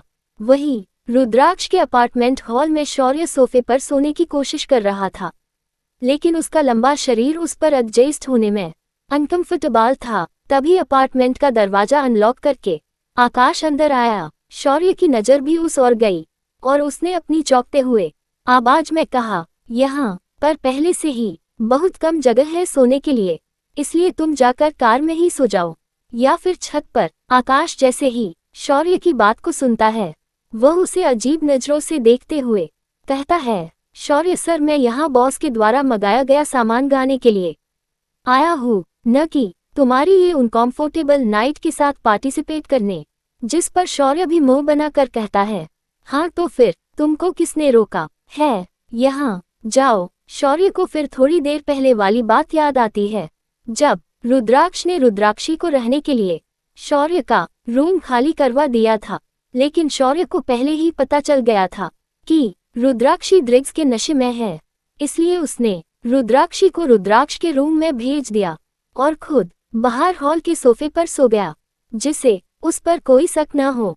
लेकिन उसे नहीं पता था सोफे पर सोना इतना अनकंफर्टेबल होगा, लेकिन अंदर रुद्राक्षी रुद्राक्ष के साथ क्या हो रहा होगा, ये सोचकर उसके फेस पर सरकेस्टिक स्माइल आ जाती है।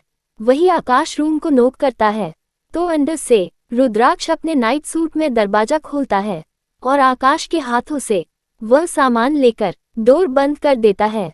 ये देखकर आकाश को बहुत अजीब लगता है, लेकिन वह कुछ नहीं कहता है। आखिर वह उसका बॉस था। वही रुद्राक्ष उन सामान को बैग की टेबल पर रखकर रुद्राक्षी की तरफ देखता है तो उसके गाल फिर से लाल हो जाते हैं। ये सोचकर कि उसे फिर से रुद्राक्षी को कपड़े पहनाने होंगे, रुद्राक्ष अपनी आंखों पर ब्लैक कलर की पट्टी बांधकर रुद्राक्ष अपने हाथों को रुद्राक्षी के शरीर पर घुमाने लगता है और धीरे धीरे उसके शरीर से कपड़े अलग करने लगता है। इन सभी में रुद्राक्ष का हाथ कई बार रुद्राक्षी के बूब्स पर टच होते हैं, जिससे उसकी सांसें तेज होने लगती है। लेकिन वह खुद को जैसे तैसे कंट्रोल करता है और रुद्राक्षी को आकाश के द्वारा मंगाए गए कपड़ों को पहनाता है, जो कि एक पेंट और क्रॉप थी। रुद्राक्ष अपनी आंखों से पट्टी हटाता है और वह रुद्राक्षी को बैग पर सही से लिटाकर उसे कंबल से कवर कर उसी सामान में से एक इंजेक्शन ड्रॉप से भरा लगा देता है, जिसे लगते ही रुद्राक्षी के चेहरे का गुलाबीपन कम होने लगता है। ये देख रुद्राक्ष एक राहत की सांस लेता है, लाइट बंद करके सो जाता है। सुबह के 6 बजे जब रुद्राक्ष की नींद खुलती है तो उसे खुद पर किसी का भार महसूस होता है। रुद्राक्ष अपने बगल में देखता है कि रुद्राक्षी उस पर अपना एक हाथ और एक पैर रखकर उसे किसी टेडी बेयर की तरह हक करके सो रही है। रुद्राक्षी को खुद से इस तरह हक करके सुकून से सोता देख रुद्राक्ष के फेस पर प्यारी सी स्माइल आ जाती है। वह धीरे से रुद्राक्षी के माथे पर किस करता है और खुद को रुद्राक्षी की पकड़ से आजाद कर फ्रेश होने चला जाता है। रुद्राक्ष फ्रेश होकर आता है तो देखता है कि रुद्राक्षी अभी तक किसी मासूम बच्चे की तरह सो रही है। ये देखकर वह तैयार होकर बाहर आ जाता है और अपने कदम किचन की ओर बढ़ा देता है, जहां पर शौर्य पहले से ही ब्रेकफास्ट बना रहा था। ये देख वह भी उसकी मदद करने लगता है। रुद्राक्ष को अपने पास देख कर उसके चेहरे पर स्माइल आ जाती है। वह खांसते हुए अपनी और रुद्राक्ष का ध्यान खींचकर कहता है, यार अगर तुम्हें रुद्राक्षी के साथ ही सोना था तो पहले ही बता देता, खामा मेरी कमर में दर्द हो रहा है। रुद्राक्ष शौर्य की बात सुनकर उसे अपनी तीखी नजरों से घूरने लगता है, जिस पर शौर्य ऐसे बिहेव करता है जैसे उसने कुछ बोला ही न हो। वही रुद्राक्षी की नींद खुली तो उसे अपने सिर में दर्द महसूस हुआ, लेकिन उसने खुद के सामने ऐसे बिहेव किया जैसे वह बिल्कुल ठीक है। उसने अपने कपड़ों की तरफ देखा तो वह चेंज किए हुए थे। ये देखकर उसकी नशे खस गई, लेकिन वह बेवकूफ नहीं थी। उसे जल्द ही सब कुछ समझ आ गया और अंत में एक रिजल्ट पर पहुंची। उसे महसूस हुआ कि उसके साथ कुछ भी गलत नहीं हुआ है और उसका ध्यान भी रखा गया है। ये सोचकर सबसे पहले उसके दिमाग में नाम मिस्टर वंसल का आया। क्या उसका ध्यान रुद्राक्ष ने रखा? हाँ, वही हो सकता है। आखिर उसके सिवा यहाँ कोई नहीं है। रुद्राक्षी बाथरूम में जाकर फ्रेश हो चुकी थी, लेकिन उसे समझ नहीं आ रहा था कि वह रुद्राक्ष का सामना कैसे करे। आखिर उसने कल रात उसके कपड़े चेंज करे। ये सोचकर उसके गालों पर शर्म की लाली आ जाती है। रुद्राक्षी जब बाहर आई, उसकी नज़र एक पॉलीथीन पर पड़ी। उसे समझते देर नहीं लगी कि उसके बाथरूम में जाने के बाद रूम में कोई आया था। उस पॉलीथीन में जीन्स और वल्यू क्रॉप था, जिसे रुद्राक्षी ने जल्द ही चेंज कर लिया। आखिर क्या होगा रुद्राक्ष का इस रात के बाद सामना? Please guys, this is my new channel, subscribe my channel for more such interesting video. Thanks for watching. 29 married couple date. Dining table पर रुद्राक्ष शौर्य रुद्राक्षी बैठकर ब्रेकफास्ट कर रहे थे। डाइनिंग टेबल की चुप्पी को तोड़ते हुए कहा, आज सुबह तुम मेरे साथ चलो। रुद्राक्ष ने सीधे तौर पर कहा। क्या? रुद्राक्षी ने अपनी आईब्रो उठाई, जैसे कहीं ये कल रात में हुआ उन सब की वजह से तो नहीं था। नहीं, मेरा मतलब मेरी फैमिली से मिलने से था। उद्धरण चिन्ह डॉट। रुद्राक्षी समझ गई कि यह क्या है। इसके बारे में उनकी पहले है बात हो चुकी थी, इसलिए उसने अपना सिर हाँ में हिलाते हुए कहा, जरूर, कितने बजे? जिस पर रुद्राक्ष ने उसे समय बता दिया। लेकिन रुद्राक्षी अब रुद्राक्ष के अपार्टमेंट में ज्यादा देर तक नहीं रुक सकती थी, इसलिए उसने जल्द ही वहां से विदाई ली। उसे वंसल परिवार से मिलने के लिए तैयारी करनी थी। रुद्राक्षी को समय बर्बाद करना बिल्कुल भी पसंद नहीं था। सुबह 11 बजे नार्जो रेस्टोरेंट के सामने रुद्राक्ष ने रुद्राक्षी के कॉलेज के पास एक रेस्टोरेंट चुना। नार्जो रेस्टोरेंट इस इलाके का सबसे पॉपुलर रेस्टोरेंट था। सबसे अच्छा ऑप्शन सीधे नार्जो रेस्टोरेंट जाना और वहां दोपहर का डिनर खाना था। फिर 11 बजे तक इंतजार करना और एंट्रेंस पर रुद्राक्ष से मिलना। वह घूमी और अक्षय का सामना किया। मैं तुम्हें एक 5 स्टार रेस्टोरेंट में दोपहर का खाना खिलाऊंगा। उद्धरण चिन्ह। चलो इसके बजाय एक लोकल रेस्टोरेंट में चलते हैं। मैं अपने देश में बहुत सारे 5 स्टार रेस्टोरेंट में खा चुका हूँ। उद्धरण चिन्ह। रुद्राक्षी का मुंह मुस्कुराहट में मुड़ गया। उसकी आंखों में एक जंगली चमक थी। तुम्हारे पास कोई ऑप्शन नहीं है तो ठीक है। अक्षय ने अपनी चाल बदल ली। तुम जो भी फैसले लेती हो वह अच्छा होता है, और वैसे भी आप मेरी बॉस के साथ दोस्त भी हो। वह जानता था कि वह एक बार उसकी आंखों में वह जंगली चमक आ गई तो उसके साथ कोई आर्ग्यूमेंट नहीं किया जा सकता था। अक्षय और रुद्राक्षी साथ में खाना खा रहे थे। वही रेहान जो कि पहले ही नार्जो रेस्टोरेंट में आ चुका था। वह अपने आइडल को रुद्राक्षी के साथ खाना खाते देख चौंक गया। आखिर वह हमेशा से ही अक्षय को अपना आइडल मानता था, जो कि एक अच्छा डॉक्टर था जिसकी स्किल्स काफी बेस्ट थी और उसने विश्व के 20 बेस्ट डॉक्टर में अपनी जगह बनाई थी। रुद्राक्षी ने अपने फोन पर एक नजर डाली। समय था 10:58 बजे। रुद्राक्ष 2 मिनट में पहुंच गया। मुझे अभी जाना है। तुम यहाँ रह सकते हो और खाना खत्म कर सकते हो। तुम मुझे यहाँ छोड़कर जा रही हो? ये देखकर कि रुद्राक्षी बाहर जा रही है, अक्षय उसके साथ जाने की योजना बनाते हुए उसके पैरों पर खड़ा हो गया। ये देख रुद्राक्षी पलट गई। मैं डेट पर जा रही हूँ, उसने एक मोहक मुस्कान के साथ कहा। ये सुनकर अक्षय तुरंत वापस बैठ गया और अपना खाना खाने लगा। मुझे उम्मीद है कि दोनों हमेशा खुशी से रहेंगे। उद्धरण चिन्ह। बदकिस्मती से रुद्राक्षी ने नहीं सुना। उद्धरण चिन्ह। रुद्राक्षी के नीचे एंट्रेंस पर जाने के बाद अक्षय उठकर खिड़की की ओर भागा। वह उस आदमी को देखना चाहता था जिसके साथ वह डेट पर जा रही है। रुद्राक्षी पहली मंजिल पर पहुंची और एंट्रेंस करने चली गई। समय 10:59 था। इससे पहले कि वह इधर उधर देखती, एक चांदी पोश कैन ठीक उसके सामने आकर रुकी। रुद्राक्ष के बेदाग चेहरे को दिखाते हुए पीछे की खिड़की लुढ़क गई। अंदर आओ। उसका लहजा बेपरवाह था और उसकी आंखें 2 ट्रांसलेट कंचों की तरह थी। हर बार की तरह उसका चेहरा पर कोल्ड लुक था। उसके बालों को सलीके से संवारा गया था। कम से कम कहने के लिए वह काफी डेपर लग रहा था। रुद्राक्षी ने अपने सामने वाले इंसान को गौर से देखा। उससे उसकी शादी हो चुकी थी, फिर भी वह जरा भी नहीं बदला था। उसकी तकतकी अभी भी सर्दियों की रात की तरह सर्द थी। रुद्राक्षी सोच भी नहीं सकती थी कि उसके जैसा आदमी किस तरह की महिला को पसंद करेगा। शायद ऐसी कोई महिला थी जो उसे लुभा सके, लेकिन वह वो नहीं थी। आखिर वह इस इंसान की टाइप की होती तो जरूर कल रात उनके बीच पति पत्नी जैसा रिश्ता होता। ये सोचकर रुद्राक्षी को अपने दिल में तकलीफ हुई।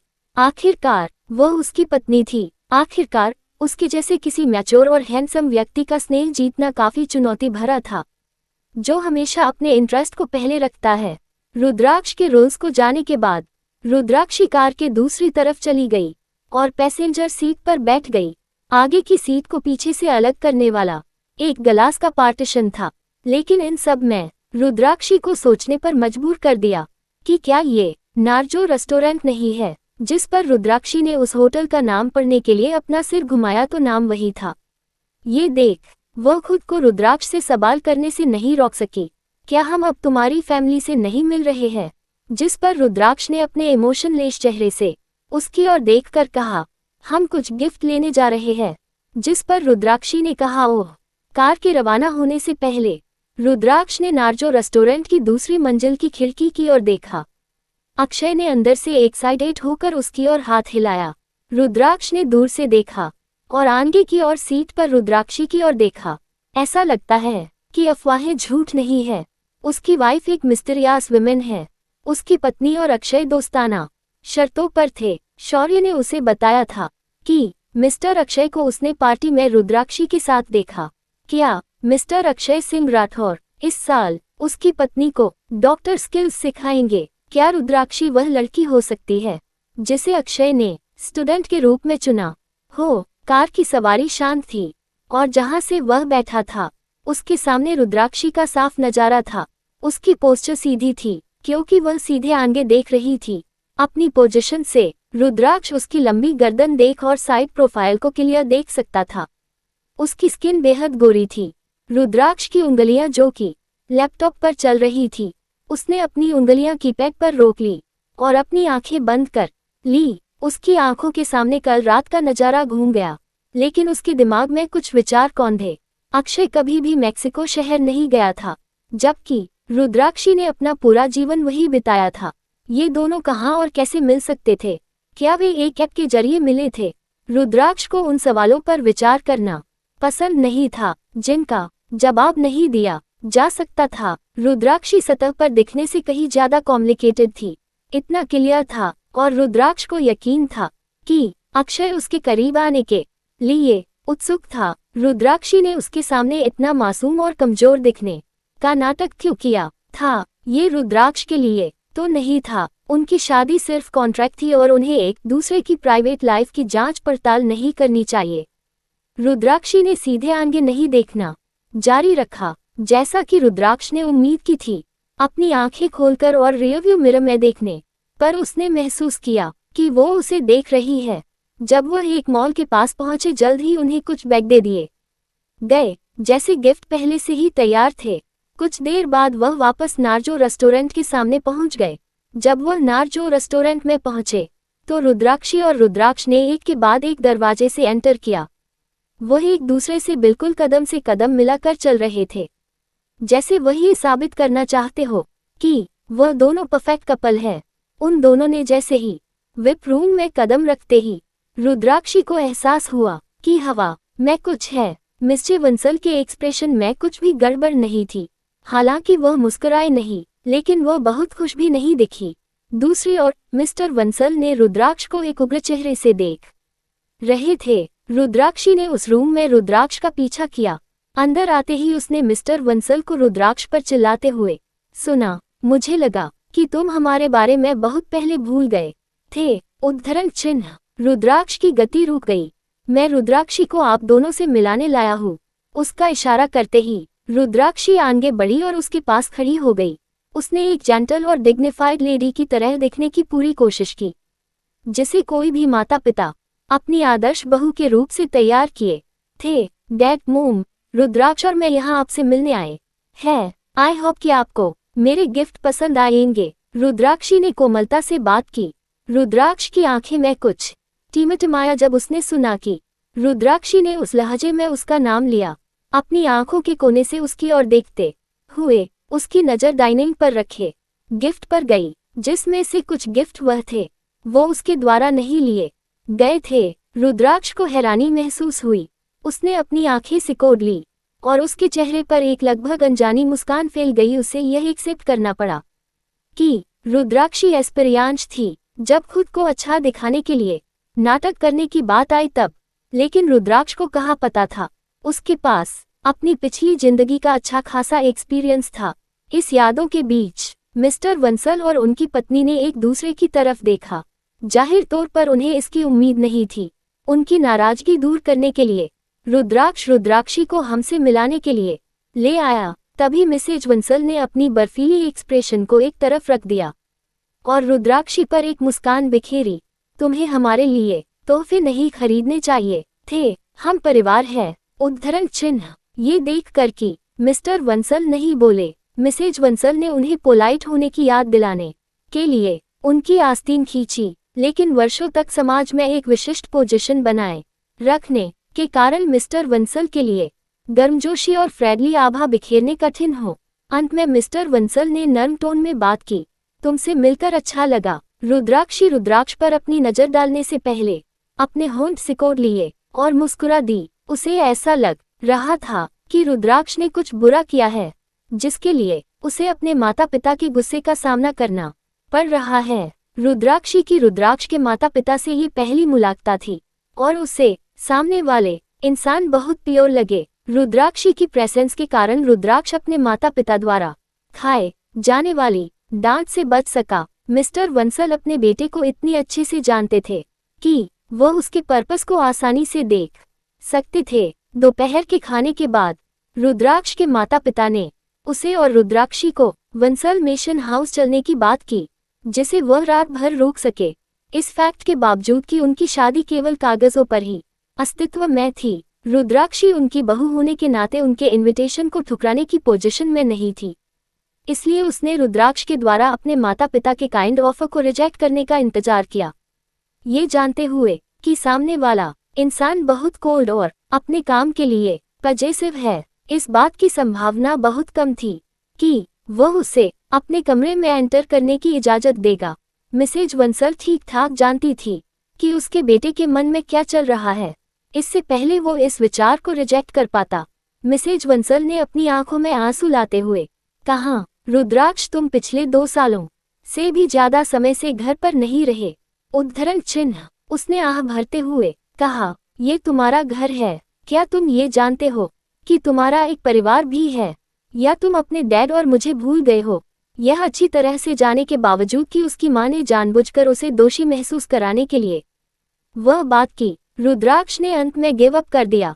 ठीक है, रुद्राक्ष रहने के लिए सहमत हो गया। आखिर क्या होगा रुद्राक्ष के लिए गए फैसले का और रुद्राक्षी का सामना होगा। रेहान से क्या खुलेगी एक और कड़ी। चौथी हस्बैंड और वाइफ केवल नाम के।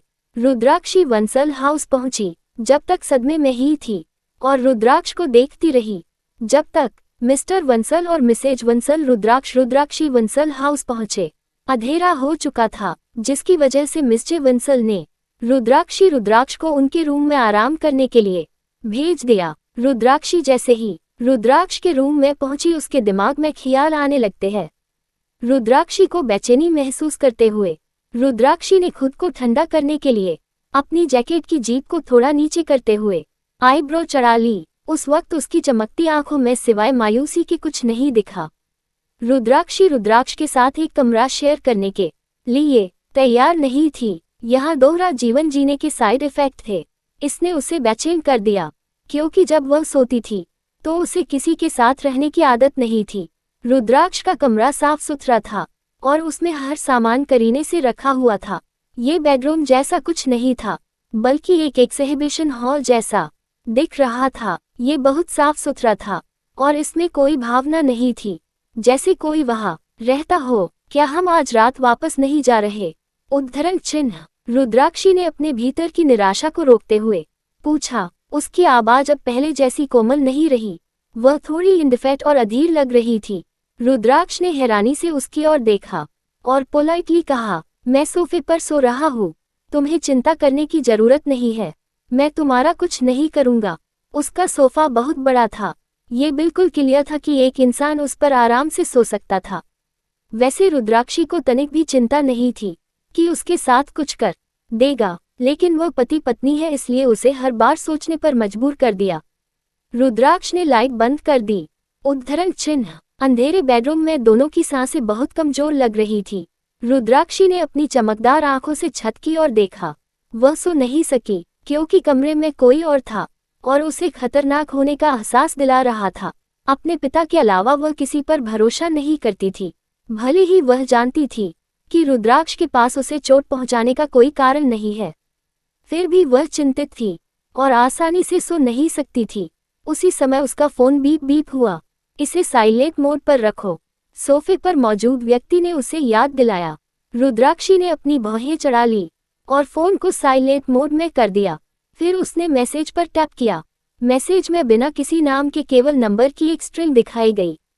लेकिन रुद्राक्षी जानती थी कि भेजने वाला कौन है। मेरे पास आर के बारे में खबर है। रुद्राक्षी को पहले तो इतनी नींद नहीं आई थी और उसने ये मैसेज पढ़ा तो उसके भीतर की नींद का वह छोटा सा निशान भी गायब हो गया। वह कहाँ है? उद्धरण चिन्ह। शांत रहो, मेरे पास केवल उसके बारे में खबर है। मुझे नहीं पता कि वह कहाँ है। तुम्हारा क्या मतलब है? रुद्राक्षी ने जल्दी से अपना जवाब टाइप किया।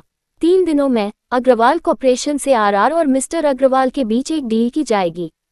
रुद्राक्षी, जिसने आर नाम के इस इंसान की खोज करने से खुद को रोक नहीं पाई। मुझे समय और एड्रेस दो। उद्धरण चिन्ह। रुद्राक्षी ने जो कि मिस्टर वंसल की छानबीन करने से मना कर दिया, जो कि रुद्राक्ष के द्वारा किए गए एहसान को चुकाना था, जो कि उसकी पिछली जिंदगी करना था। ये टेक्स्ट मैसेज भेजने के बाद रुद्राक्षी को केवल 10 मिनट बाद एक एड्रेस मिला।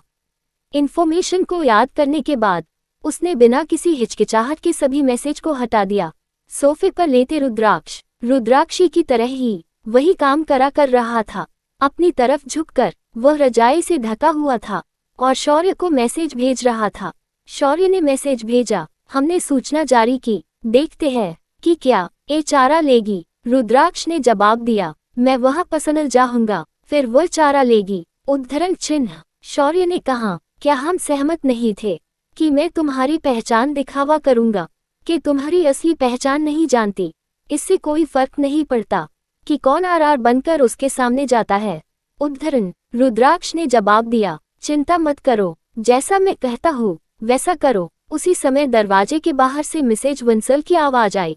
रुद्राक्षी, क्या तुम लोग सो रहे हो?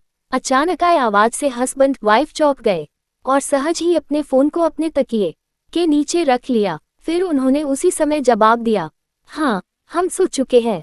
उद्धरण चिन्ह। उनकी तनाव से भरी आवाजें सुनकर मिसेज वंसल ने अपना मुंह ढक लिया और खिलखिलाकर हंस पड़ी। फिर तुम जो कर रहे हो उसे जारी रखो, मैं तुम्हें और परेशान नहीं करूंगी। दोनों हस्बैंड वाइफ ने राहत की सांस ली। शांत कमरे में उनकी आहू की आवाज बहुत क्लियर आ रही थी। रुद्राक्षी पलट गई और गलती से अपना फोन जमीन पर पटक दिया। रुद्राक्ष ने उसका फोन देखा। उसके फोन की स्क्रीन जल रही थी। आने वाले टेक्स्ट मैसेज को देख रुद्राक्षी की आंखें तुरंत चौड़ी हो गई। जब किसी आने वाले मैसेज की नोटिफिकेशन आई तो टेक्स्ट का पहला सेंटेंस स्क्रीन पर देखा जा सकता था। रुद्राक्षी ने सोचा कि यह एल है, इसलिए वह बहुत चौंक गई और जल्दी से अपना फोन उठा लिया। रुद्राक्षी ने फोन की रोशनी का इस्तेमाल करते हुए रुद्राक्ष की तकतकी देखी। रुद्राक्षी का दिल जोर से धड़क रहा था और अंधेरे बेडरूम केवल उसके दिल की धड़कन को सुना जा सकता है। उसके बेतहाशा धड़कते दिल से हटकर रुद्राक्षी की आंखें ठंडी थी। उसने फोन को कसकर पकड़ रखा था, जिससे उसकी उंगलियां सफेद हो गई थी। उसे मैसेज पढ़ने का मौका नहीं मिला था, लेकिन उसे यकीन था कि रुद्राक्ष ने इसे देख लिया था। वह हिचकिचा रही थी कि क्या उसे रुद्राक्ष का कुछ करना चाहिए। अगर वह जान गया कि वह कौन थी तो वह आर को बता देगा। आखिर रुद्राक्ष उसे कनेक्टेड है। जैसे ही वह झिझक रही थी, उसने रुद्राक्ष की ठंडी और गहरी आवाज सुनी। वंसल परिवार इज्जत के बारे में बहुत परवाह करता है और मुझे यकीन है कि शर्मा परिवार भी अपनी रेपुटेशन नहीं खोना चाहेगा। आई होप है कि तुम हमारी शादी के पीरियड के दौरान सही से रहोगी। उद्धरण। उसकी चार्मिंग गहरी आवाज से दिखती थी, लेकिन ये बहुत दूर की आवाज थी। रुद्राक्षी, जो गहरी सोच में थी, थोड़ा हैरान हो गई। उसे समझ नहीं आया कि उसने अचानक ऐसा क्यों कहा। क्या वह उसकी पहचान के बारे में जानता था या ये कुछ और था। उसने अपने फोन पर टैप किया और मैसेज खोला। उसे पहले मिले सभी मैसेज की जानकारी हटा दी थी। अब मैसेज बॉक्स में केवल एक मैसेज चुपचाप पड़ा हुआ था। ये वही था जो रुद्राक्ष ने गलती से अभी देखा था। सेंडर अक्षय सिंह राठौर। मैसेज में लिखा था, माय बेबी, मैं इसे तुम्हारे साथ फिर से करना चाहता हूँ। मैं आज रात प्रैक्टिस करने के लिए एक मेडिकल लाइब्रेरी गया था, लेकिन वहां पर कोई भी मेरे साथ प्रैक्टिस तक नहीं बैठ सका। सभी के पास वो तकनीक नहीं है। मैसेज पढ़ने के बाद रुद्राक्षी एक पल के लिए सुन्न रह गई। रुद्राक्ष के शब्दों और अभी अभी पढ़ी बातों को जोड़कर वह चुप हो गई। फोन स्किन की चौड़ाई के बेस पर। मैसेज शायद इस सेंटेंस तक रिव्यू हुआ है। मैं इसे तुम्हारे साथ फिर से करना चाहता हूँ। टेक्स्ट मैसेज के केवल पहले सेंटेंस को पढ़कर ही लोग सोच सकते थे कि वो अश्लील थी। सच कहूँ तो उस टेक्स्ट मैसेज को देखकर एक नेक इंसान का भी मन गटर में चला जाएगा। कोई हैरानी नहीं की रुद्राक्ष ने उसे सही से काम करने के लिए कहा। हालांकि वह इस सिचुएशन में हेल्पलेस महसूस कर रही थी, लेकिन रुद्राक्षी को राहत मिली। भगवान का शुक्र है, मैसेज अक्षय ने भेजा था। ये भयानक होता अगर ये मैसेज एल का होता। एल के मैसेज हमेशा सीधे पॉइंट पर होते थे और उसका कंटेंट हमेशा शॉर्ट होता है। अगर रुद्राक्ष को इसके बारे में पता चल जाता तो उसके लिए फ्यूचर में अपनी चाल चलना बहुत मुश्किल होता। रुद्राक्ष ने उसकी चुप्पी को सहमति के रूप में लिया और फिर वह ठंडी आवाज में बोला, हालांकि यह एक सीक्रेट मैरिज है। आई होप कि तुम इसे ईमानदारी से निभाओगी। बाद में तलाक लेने के बाद तुम जो चाहे कर सकती हो। रुद्राक्षी अपने होश में आई और महसूस किया कि रुद्राक्ष ने अक्षय के साथ उसके रिश्ते को गलत समझ लिया है। तुम गलत समझ रहे हो, ऐसा कुछ नहीं है। उद्धरण चिन्ह। रुद्राक्ष ने उसे काट दिया। मुझे कोई दिलचस्पी नहीं है और मुझे परवाह नहीं है। तुम्हें बस ये ध्यान रखना है कि तुम्हें तलाक से पहले कुछ भी अनरीजनेबल नहीं करना है। उद्धरण चिन्ह। उसके बाद उसने कहा, अपना फोन बंद कर दो। फोन की रोशनी मेरे आराम को इफेक्ट कर रही है। रुद्राक्षी ने बस इतना कहा। ठीक है। और अंधेरे में उसने रुद्राक्ष की उधम मचाते हुए अपनी आंखें घुमाई। चूंकि उसे एक्सप्लेन करने की जरूरत नहीं थी, तो वह अपना समय भी बर्बाद नहीं करेगा। वैसे भी वे केवल नाम के पति पत्नी थे। इसी वजह से रुद्राक्षी इस बात को भूल गई कि कमरे में उसके साथ एक खतरनाक शख्स की प्रतिभा का व्यक्ति है। नींद ने उस पर काबू पा लिया और वह जल्द ही सो गई। अगली सुबह रुद्राक्षी की नींद मिस्टर मिसेज की आवाज से खुली। रुद्राक्षी ने अपनी अलसाई आंखों से सोफे की और देखा तो पाया कि रुद्राक्ष पहले ही उठ चुका है। ये देखकर रुद्राक्षी ने रूम का दरवाजा खोला। मिसेज वंसल रुद्राक्षी को देखकर खुश होते हुए रूम में झांकते हुए कहती है, बेटा तुम्हारी रात कैसी निकली? रुद्राक्षी जैसे ही मिसेज वंसल के सवाल को सुनती है, उसके गाल लाल हो जाते हैं। आखिर वह मिसेज वंसल का बोलने का मतलब कैसे नहीं समझ सकती थी। मिसेज वंसल रुद्राक्षी को ऐसे शर्माते देखती है तो उनके चेहरे पर मुस्कान आ जाती है। वह रुद्राक्षी से बात करते हुए रुद्राक्ष के रूम के बैग की तरफ झांक कर देखने की कोशिश करती है, जैसे वह कुछ कंफर्म करना चाहती हो। तभी रुद्राक्षी को अपनी कमर पर ठंडे हाथों का एहसास महसूस होता है, जिसे वह थोड़ी सहम जाती है, लेकिन वह तुरंत ही अपने आप को नॉर्मल करती है। रुद्राक्ष अपनी मीठी आवाज में सेडेक्टिव आवाज में कहता है, स्वीट हार्ट बहुत लेट हो गया, अब तुम्हें भी तैयार हो जाना चाहिए। मैंने तुमसे बोला था सुबह सुबह ये सब करना ठीक नहीं है। रुद्राक्षी जैसे ही रुद्राक्ष की बात सुनती है, उसकी आंखें बड़ी बड़ी हो जाती है। वह हकलाते हुए कहती है, ठीक है जान, मैंने तो कहा था तुमसे, पहले मुझे नहाने दो, ये सब तुम्हारी गलती है। रुद्राक्ष ऐसे प्रतीत करते हैं कि उन्हें डिस्टर्ब किया गया है, वरना वह मिसेज वंसल के लिए पोते की तैयारी कर रहे थे। मिसेज वंसल मुस्कुराते हुए कहती है, बच्चों तुम दोनों बाद में भी आ सकते हैं, उनसे मिलना जुलना होता रहेगा। अभी तुम दोनों शादी पीरियड्स एंजॉय करो। मिसेज वंसल के जाते ही वहां की सिचुएशन काफी ऑकवर्ड हो जाती है। रुद्राक्ष क्लोस्थस रूम में जाते हुए कहता है, मैंने तुम्हारे लिए कपड़े पहले ही मंगा दिए हैं, तुम फ्रेश हो सकती हो। अगर तुम्हें कपड़े पसंद न आए तो तुम्हारे लिए क्लोथ रूम में काफी कपड़े रखे हैं, तुम पहन सकती हो। रुद्राक्ष के कपड़ों वाले कमरे में जाते ही वह एक आह भरती है और 1 मिनट के लिए वापस बिस्तर पर लेट जाती है। कैसी होगी वंसल परिवार के बाकी सदस्यों से रुद्राक्षी की मुलाकात? आखिर रेहान कपूर को इस घर में देखकर क्या होगा उसका हाल?